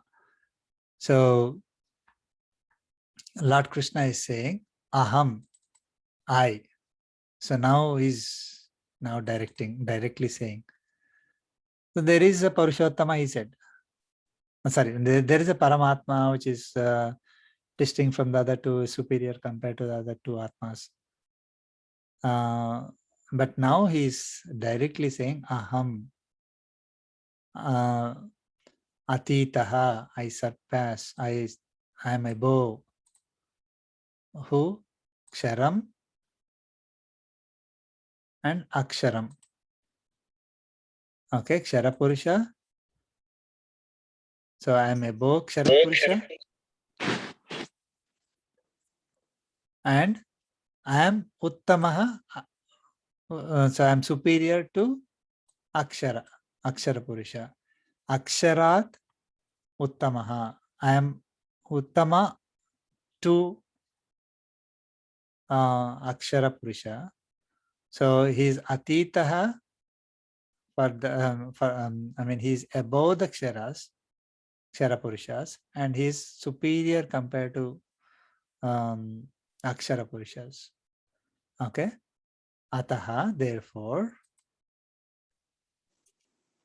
Loke Vedecha Pratitaha Purushottamaha Asmi. So they are calling Loke Vede. So the Smritis and the Vedas are claiming or acclaiming me as Purushottamaha. So I am declared, I am said, acclaimed as Purushottama in Loke Vede. So the Loke Vede are seventh Vibhakti, Saptami Vibhakti. So in the Veda and in the Loka. So this is the definition for like I mean he is defining himself now. So far he said this belongs to me, that belongs to me, this is my my vibhuti only, that is my vibhuti only, like that he said, right? But here he is clearly saying aham, I am superior compared to both Kshara and Akshara Purushas. I am called as Purushottama in Veda and Smritis. Vedas are called Shrutis, and here Loke doesn't mean in the world. Again, we have to understand from the context. Loke Vede is coming together, so it is Smritis and Shrutis. So I am the Purushottama. I am the God. Whatever we are calling as God is I am. And he is clearly differentiated himself from Kshara and Akshara Purushas. So the Kshara Purusha or Akshara Purusha cannot call themselves as God, because God is superior compared to them. He only said, right? Then how can he say, I am God?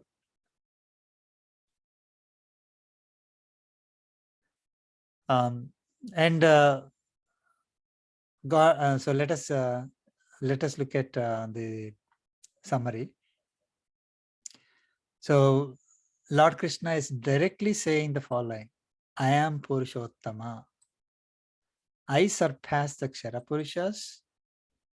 That is, Kshara Purushas are all the Jivatmas who are in the samsara, taking births again and again. And I am superior to Akshara Purushas. Akshara Purushas are the Mukta Jivas and Nitya Jivas, or Mukta Atmas and Nitya Atmas. So I am superior compared to both of them. There is no one equal to me, because he said I am superior to all of them, right? So that means there's no one equal to me, and there is no one above me. Okay. So Lord Krishna is saying, I am Purushottama, as acclaimed in the Vedas and Smritis. Okay. He is not declaring himself as Purushottama just to get Arjuna's attention. Right. I can tell I am God, you know. But if other people don't say it, right, then what is the proof? Right? That's what unfortunately happens. People say I'm God, and but there should be some evidence, right? There should be some proof. So I am mentioned as Purushottama in the Vedas and Smritis. I am the one who is mentioned as Purushottama in the Vedas and Smritis. So the Loka means here that which reveals. Okay. So that which reveals is, apart from the Veda, it is Smritis. So then, just gave a small definition of what is Veda. Okay, Vid means to know. So Veda means knowledge, right? So the Vedas contain the sublime knowledge or superior knowledge.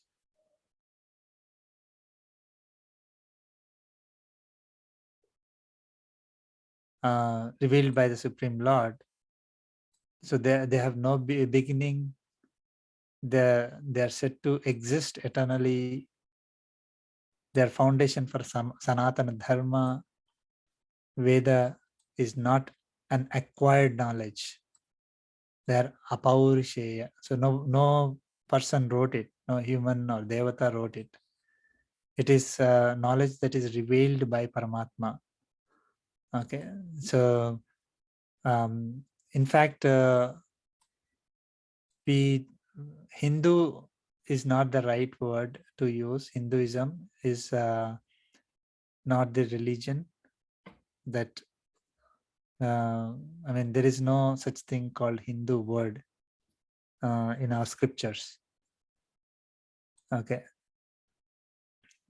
All the people who follow Vedas are Sanatana Dharma, which represents the Dharma that is present in the Vedas.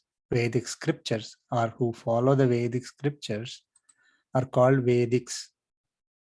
So it should have been called as Vedics, or the people who follow Veda. which is the Sanatana Dharma. Unfortunately, somebody coined it recently in the recent past, in 100 or 200 years or 300 years maybe, it as Hindu. Or maybe like when I think Britishers came to India to rule over, or other religions, people came to India to rule. That's when very recently the word Hindu is started. It's not there in the scriptures. Whoever is following the Vedic scriptures are called Vedics. Okay, so it does. The Hindu word is derived from the Indus River.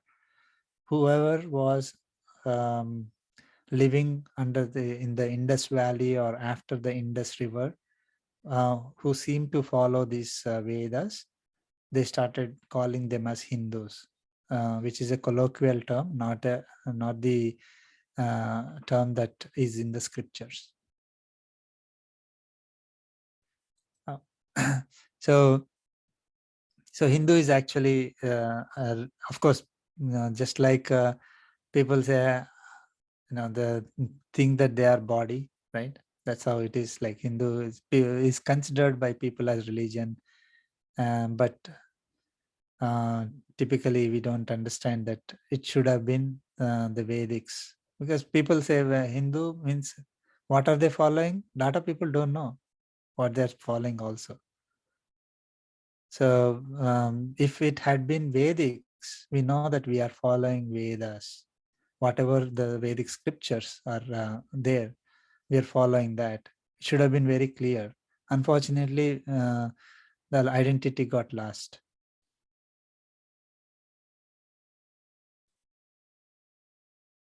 So Vedas are memorized and passed on orally to future generations. So that's why they are called Srutis.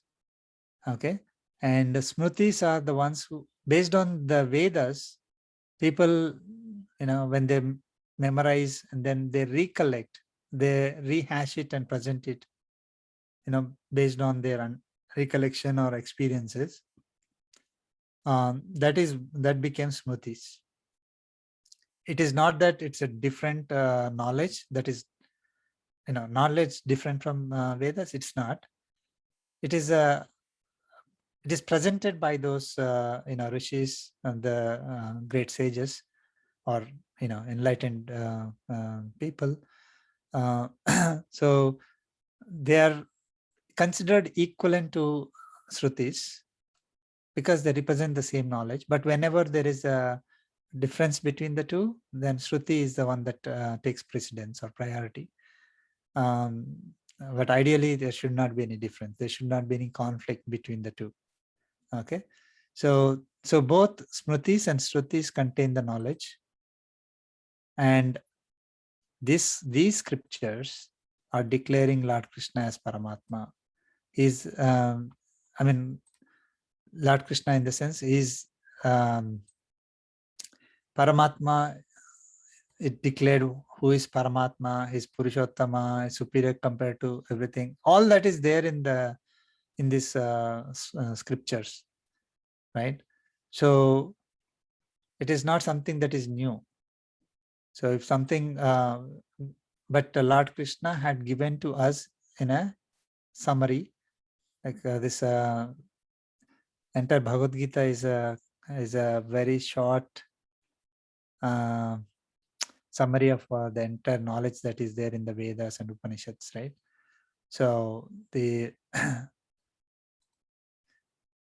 so it is Purushottama. In fact, it so happened that on the day of Krishna Jayanti or Sri Jayanti, Krishna Ashtami, Janmashtami, all same days. It is different people call it in different ways, or different names are given for when Lord Krishna took birth, right?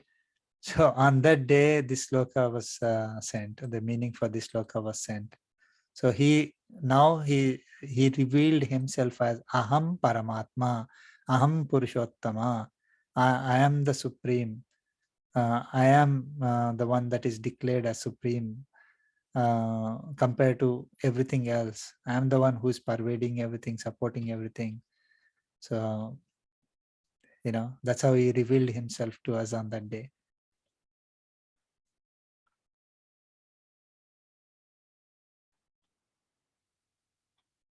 Any questions on this?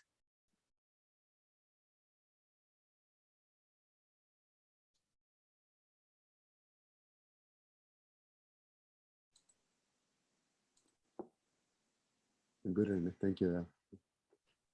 Oh, okay. So 19. We will complete the chapter today. 19 and 20. There are only 2 more. Good, Anand. Yeah, Okay.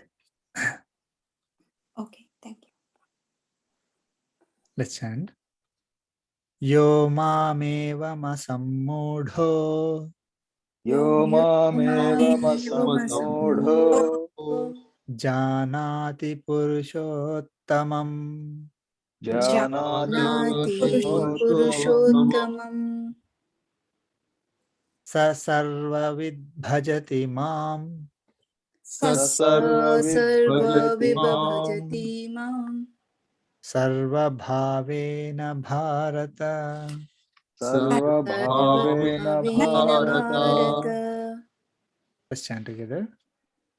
Yo Yo Mameva Mameva masammudho Masammudho Janati Janati purushottamam Purushottamam sarvavid Sarva bhajati mam Vibhajati Mam sarvabhavena Sarvabhavena bharata. Bharata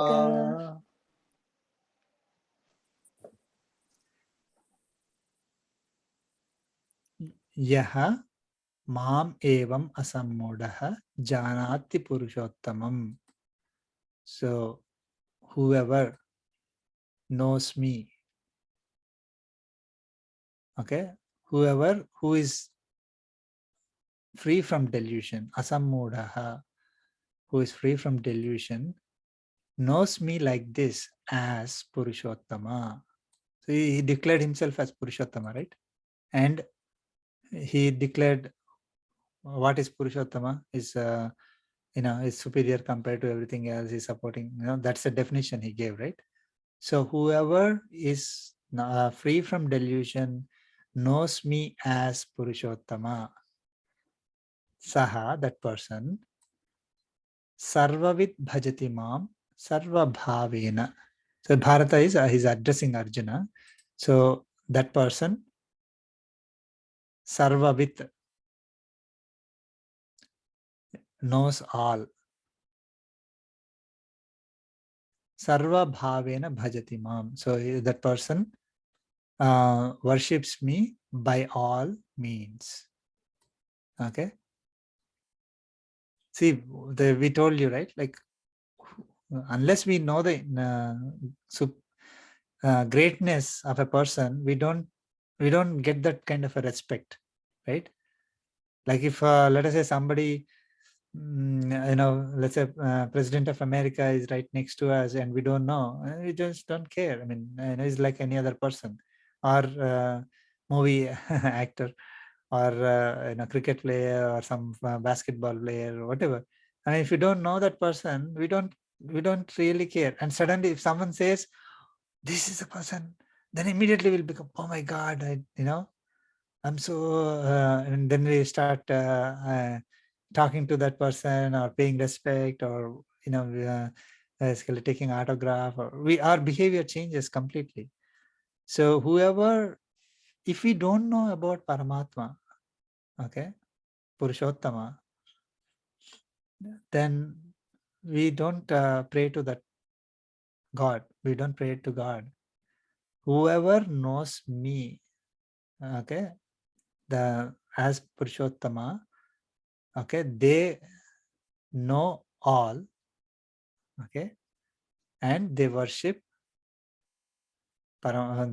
me, he's saying. So they worship Paramatma by all the means, by all ways, any ways that are described, any means that we can think of, through all the means we will worship, right? So let us look at the summary. So first thing is asamudaha, whoever knows me, being free from delusion. So what is the delusion here? So free from delusion is knowing that Purushottama is superior compared to Kshara and Akshara Purusha. This is the basic, right? And knowing that no one else is equal to him in all aspects. No one is above him and no one will become him. This is very important. There's not going to be another person becoming God. Right? If that was the case, then somebody would have become another God by now. Or, then somebody will become God, and then there will, whatever Lord Krishna said, that I am the superior compared to all, everybody is gone, right? The definition will go away. So no one will become God. That's very clear. Okay. So when we get liberated, we do not become God. No one is above him. No one is equal to him. Don't you think so? I mean, this is what is given, right? In Bhagavad Gita? Or is it something different? Yes, sir. Yeah, absolutely. Yeah. Same. So free from delusion is who has this clarity. Okay. Now, so what is that? So all these following statements, right? I just mentioned, see how we are thinking. I am God. Somebody may say, I am God. Right now, I am same as God while I'm in this body. Or somebody may say, I will become God when I get liberated. Someone says, there are many gods, Hinduism is a religion of many gods. That person, first of all, Hinduism is not even a, correct term. And even, okay, terminology, if we assume that Hinduism is same as Vedic, people who are following Vedas don't say there are many gods. It's very clear. There's only one God. So it is a delusion that we are thinking that there are many gods. So somebody doesn't have proper knowledge. They are unnecessarily creating all these kinds of, knowledge, saying gods. The terminology gods itself is incorrect. There's only one God. So then we say, I pray to gods. The more gods I pray, the more results I get, or the better results I get. Now for this God, I have to, for this result, I need to pray to this God. For that result, I need to pray to that God. All are independent. Okay. That's what we think. That's our delusion again. My God is superior to your God. That's a delusion again. There is only one God. Whatever people think as God, there should be only one. Doesn't matter which religion, what. Unfortunately, if I have a religion where I am saying a Devata as a God, then unfortunately that's where the clashes come. But according to our Vedas, there's only one God, superior compared to everything else. Everyone else is a Devata, Deva, Manisha, Tiryak, Stavara, as long as they are Kshara Purushas or they're liberated, they become Akshara Purushas. But those are Kshara and Akshara Purushas, then different forms. They are inferior compared to Paramatma. They are all dependent on Paramatma. They're all supported by Paramatma. So my God is superior to your God is incorrect. That's a delusion. If this God does not give me what I want, then I will pray to that God. Okay. So we start praying to one God, and then we see, we'll have a checklist. Now I'll pray for 60 days. If I don't pray, if I don't get the result I want, then I will not consider him to be a God. I have to, I have to find another God, or this temple or that temple, thinking that all are two different gods. Whichever God gives me the result I want, that God is my God. So that is, these are all delusions. Yeah. So, or if the God does not give me results, then he is not God anymore. Okay, these are all delusions. Whoever is free from all these delusions, okay, is what is mentioned by Asammudaha. Okay. Lord Krishna said all the above are delusions, and we need to be free from them. There is only one God for this entire creation eternally. Like now, it's not like the God for this creation, and then when everything gets dissolved, and then another God will come. No, he's always one. There's no plural. So gods is not the right term. He's superior compared to everything else. Okay. So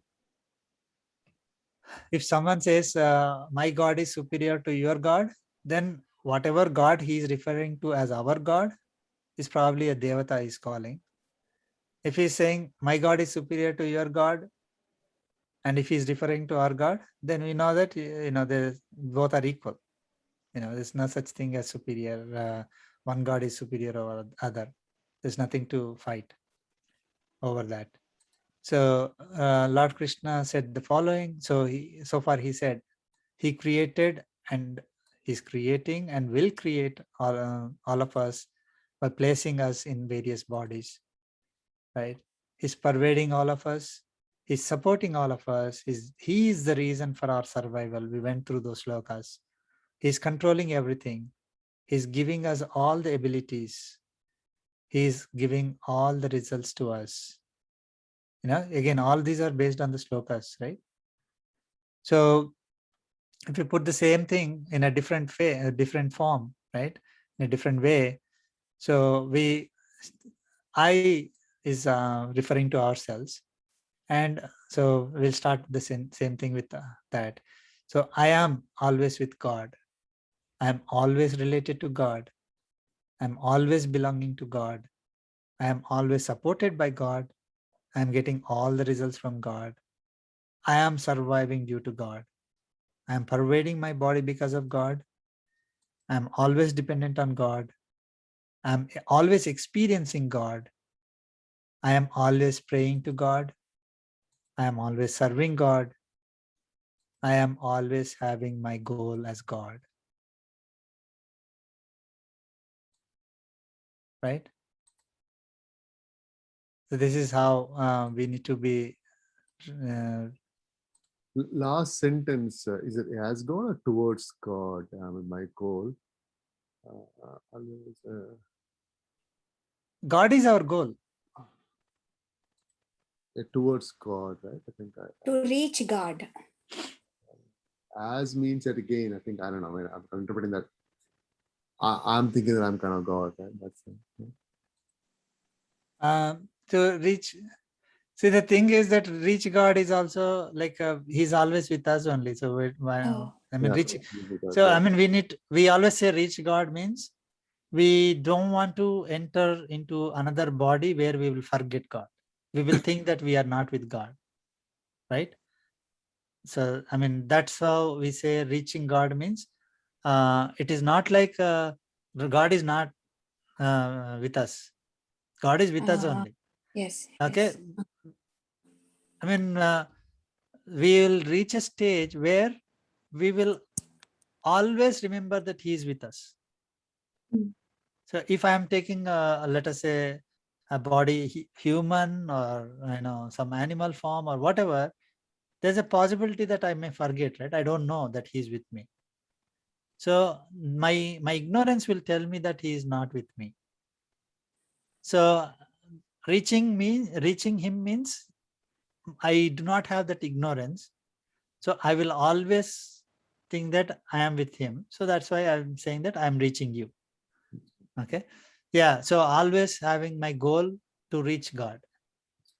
But when like when I already said I'm always with God, then if I say my goal is to reach God, then it becomes contradictory, right?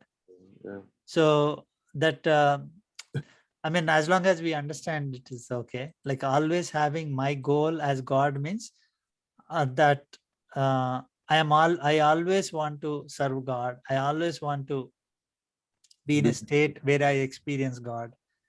Okay, that is my goal.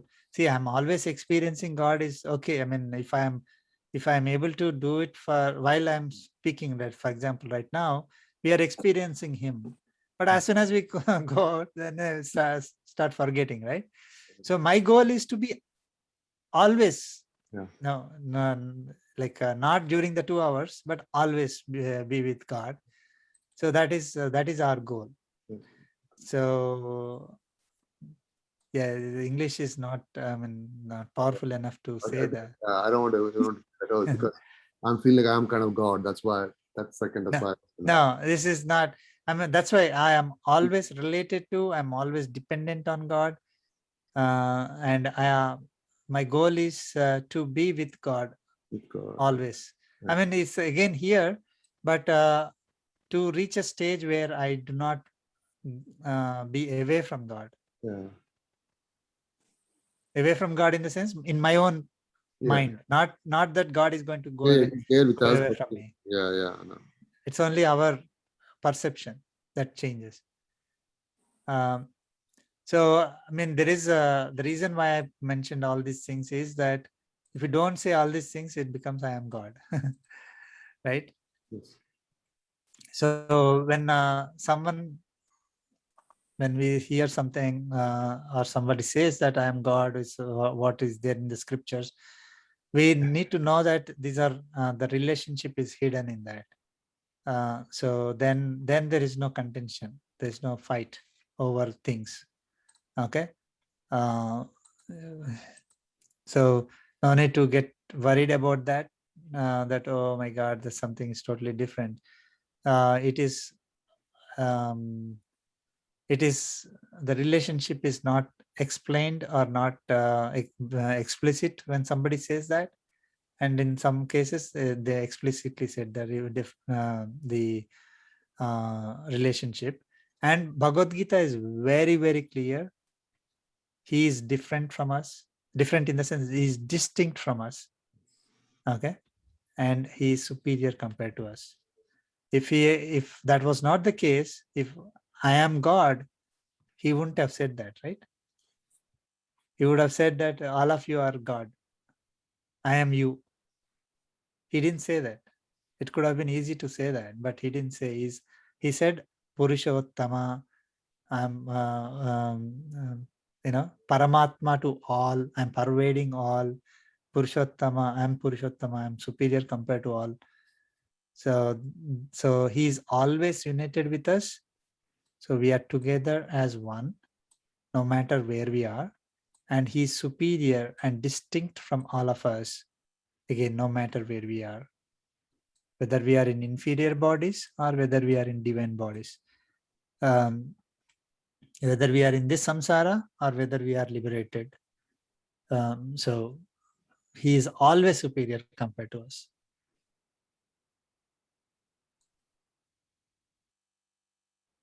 Okay. And he said, we will reach a state equivalent to that of God. He never said, you will become me. So I'm reiterating this again and again because some people may think that when I'm liberated, I'll become God. No, Lord Krishna didn't say that. It's not in Vedas. It's not in any scriptures. Some people might have interpreted it that way because, they cannot differentiate between the two. But as Lord Krishna very clearly said, he is always superior compared to us. So then If someone says who is God, then we have to say Purushottama. Okay. So Purushottama is superior to all, pervading all, creator, supporter, commander of all. That's it. That is God. Okay, according to our scriptures, according to what Lord Krishna said in Bhagavad Gita, this is what God is. Okay.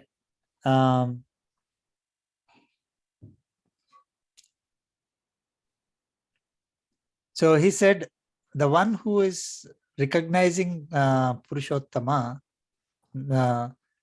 okay, knows all. He just said Sarvavit. He said that person knows all. What does he know? Knows all that needs to know, all that one needs to know in order to reach him.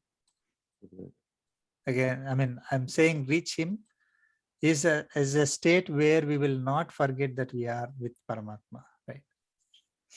We will always be able to perceive him. Today, in this state, in these bodies, sometimes we feel, I mean, a lot of people don't also, but even if we know about Paramatma, we sometimes remember, sometimes don't, because of the karmic bondage and because of the limitations in our body. So, but when we know God as Purushottama, he knows, that person knows all that one needs to know in order to reach him. Okay, everything else is derived from that. So the knowledge of Purushottama itself is going to become the means for reaching him. Right? How does the knowledge of Purushottama help?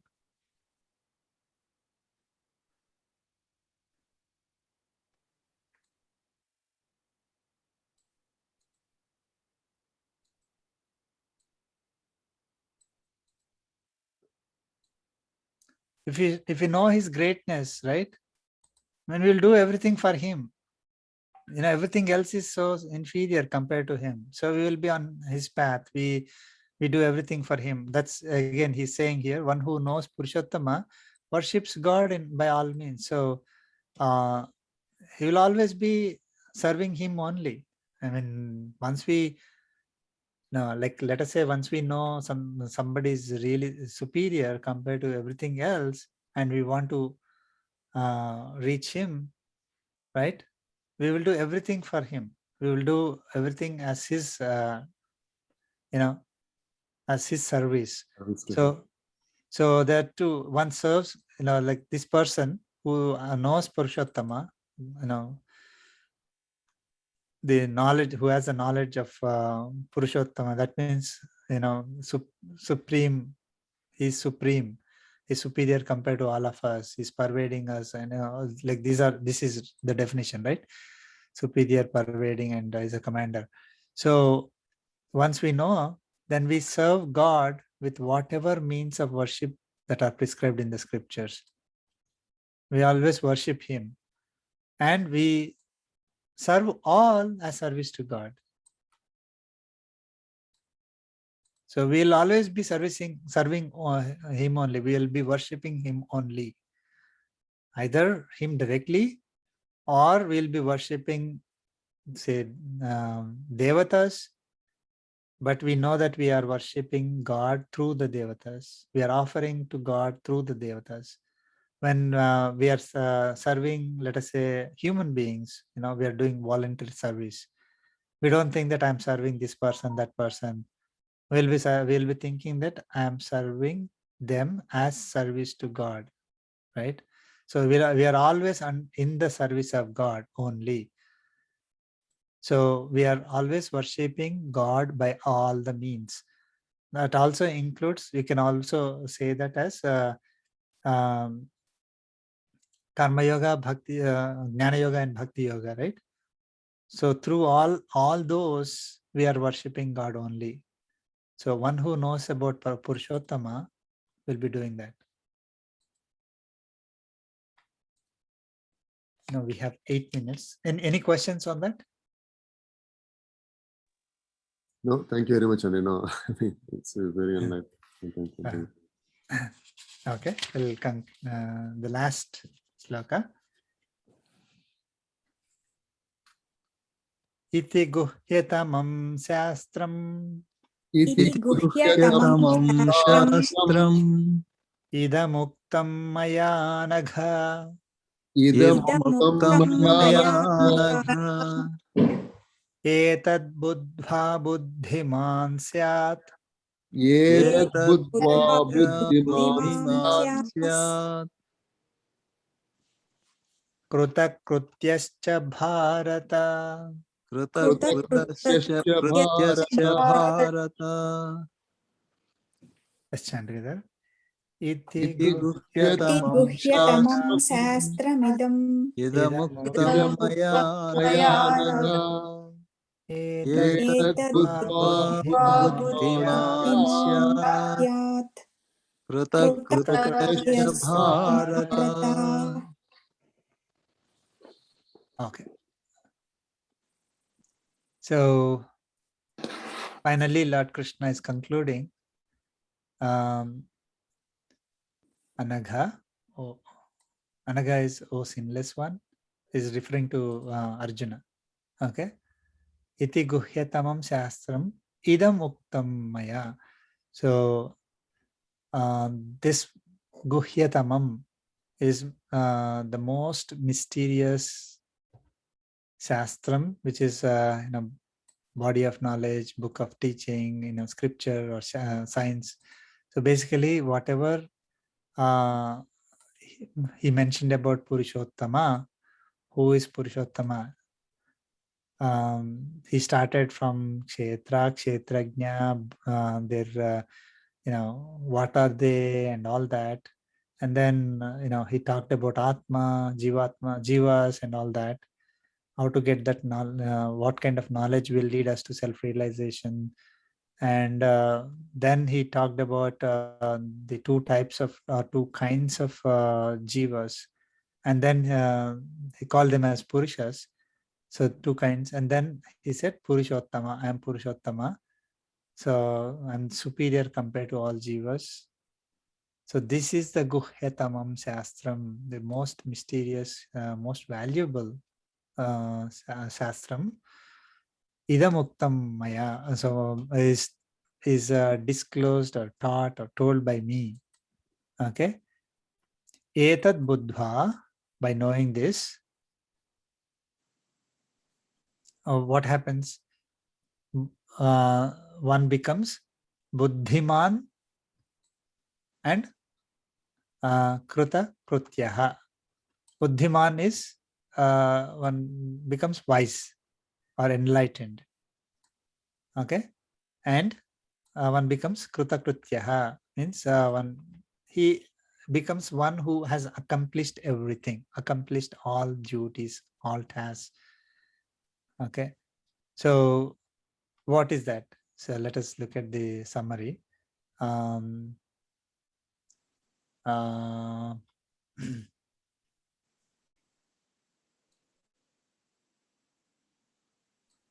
So obtaining the knowledge of Purushottama becomes the means for our liberation, for achieving our goal, for our eternal happiness, for reaching a state from where we don't have to come back again, for serving Paramatma always. So knowing about Purushottama, knowing about God as Purushottama, He is the one supreme. Okay, that itself will lead us to Paramatma.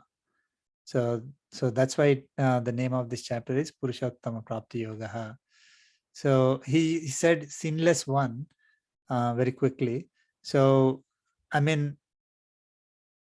Arjuna is he actually referred to Arjuna as Anagha in a couple of places.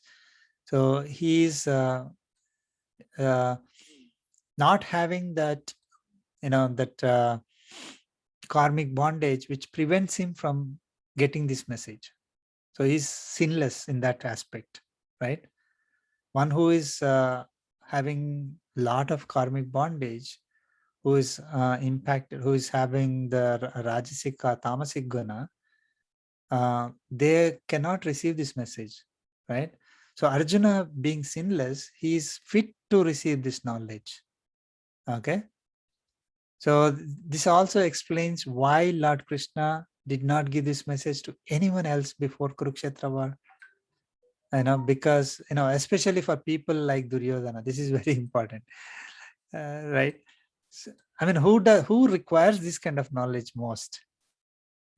People who have Rajasic, Tamasic, qualities, right? Who are under the influence of Rajasic, Tamasic qualities. That's the right word. So they are the ones who need to know. But he did not. Lord Krishna did not give, because okay, before that. So we may be thinking that if only Duryodhana was taught Bhagavad Gita, then Duryodhana would have corrected himself using this knowledge. Then the war would not have happened, and all the things would have been straight, everything would have been fine. But unfortunately, that's only wishful thinking. Okay. Duryodhana is not fit to receive this knowledge. Even if he is taught, even if Lord Krishna goes in front of him, tries to start, telling Bhagavad Gita to Duryodhana, he would not listen. He would have ridiculed Lord Krishna. He would not have understood it. He would not have practiced it. Right? So there's no use in telling such a person. And we can see this in today's world also. Bhagavad Gita knowledge is widely available. Our acharyas are willing to pass this knowledge to whoever is even little bit interested. But we see that hardly anyone wants to learn or make use of this knowledge. Okay. So this knowledge is Lord Krishna gave to Arjuna, and he knew that he's sinless one, he's fit to receive this knowledge. He got it. And it's all documented. The document is available. So many people spoke about it, but unfortunately, we are not in the mood to receive this message. A lot of people can't. Unfortunately, all of you are so blessed. You're all sinless to receive this message, actually. You are in the category of Arjuna, sinless, to receive this message. And whoever is going to listen to this in YouTube with conviction, they are all sinless. We need to be like Arjuna in order to get this message. We need to surrender to the Lord. We need to show eagerness or conviction. We just say, okay, tell me, keep listening, and then forgetting about it. Or I'll see. You tell me, I will see if I can follow it or not. Oh, this is so impractical. What are you saying? All these things should not be there. Or else, so if we are not surrendering to Lord Krishna, we are not showing our eagerness or conviction to follow, we would have difficulty in receiving this message. We would have difficulty in understanding it and applying this knowledge. So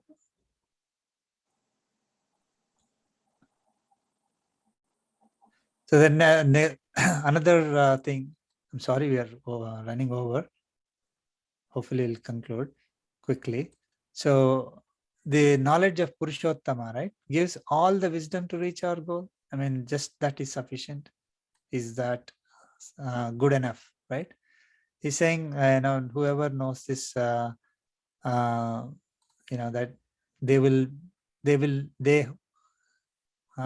have known everything that they need to know to reach Paramatma, right? So how is that possible? Don't I have to pray to God so that I can see him? This is what we may think. Oh, God has to come in front of me. I see him, and then I will get liberation because I see him, right? That doesn't work that way. Because if that is the case, Lord Krishna was visible to Kamsa, Duryodhana, and all these people, right? I mean, millions of people would have seen him in the Kurukshetra war. The 4 million people, I believe, is the number of people participated. And many other millions of people would have seen him. It's not that everybody got liberation because they could see Lord Krishna. The same case with Lord Sri Rama. So we need to know about him. That is more important. So if the knowledge of Parama Purushottama is missing, then even if Supreme Lord approaches us, we will ignore him. Okay. So, but if we have the knowledge of Paramatma, it will make us humble, and we will surrender to Paramatma, and we do everything to reach him. We will worship him in all manners. Okay.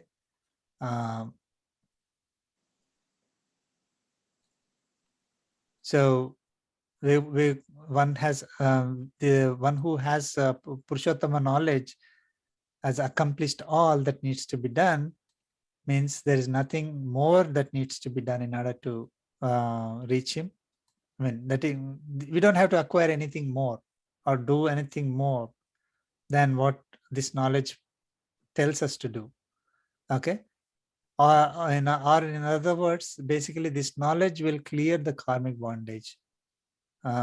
So whatever the things that we had to do because of the karmic bondage, if the karmic bondage is cleared, then all those things have automatically been accomplished, right?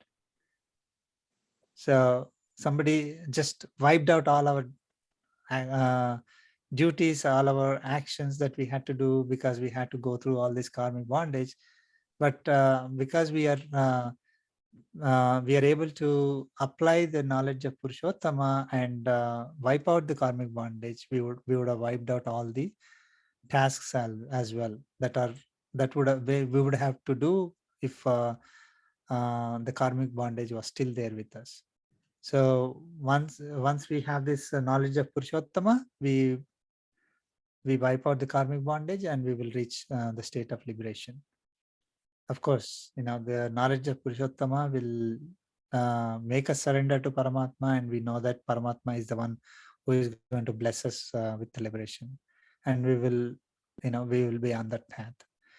This concludes 15th chapter of Bhagavad Gita, Purushottama Prapti Yoga.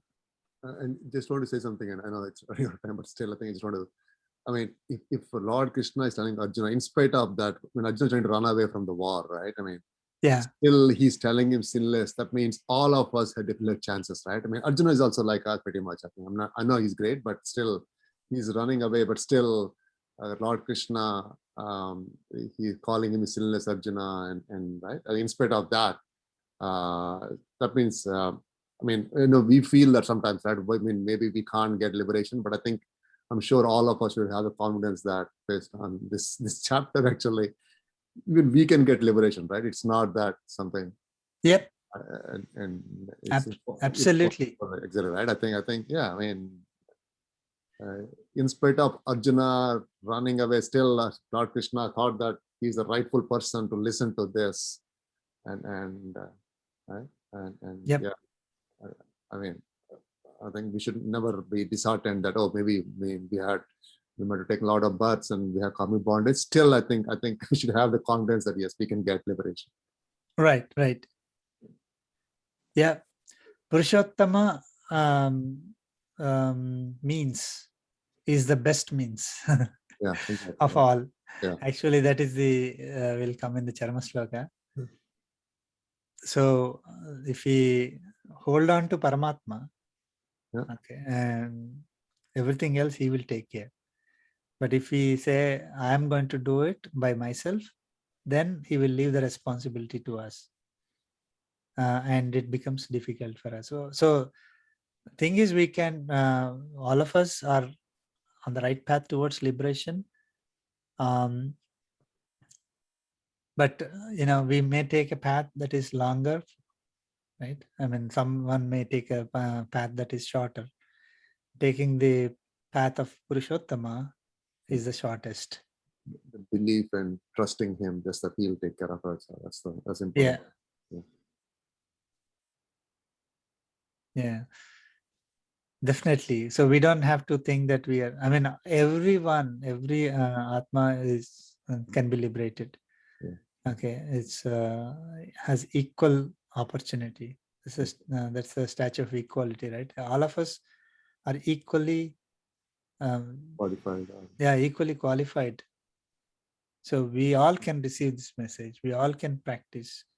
There's no such thing as one Atma cannot practice, should not practice this, or they're banned from practicing this kind of thing, or banned from knowing these things. There's no such thing. All are equal in the eyes of Paramatma, and we all can get it. Unfortunately, our karmic bondage, our qualities, our gunas, may prevent us from taking this message and following it up.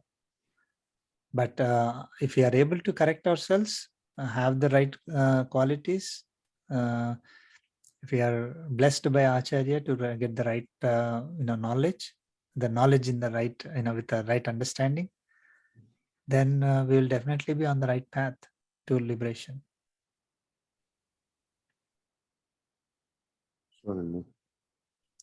Can you just read last 3 lines, the concluding kind of a thing before we... Oh yeah.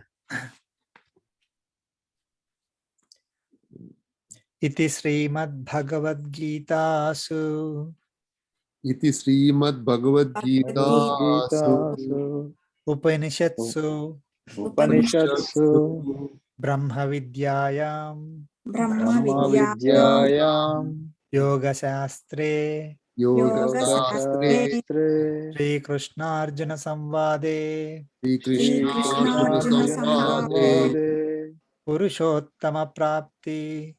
Purushottama Purushottama Prapti Prapti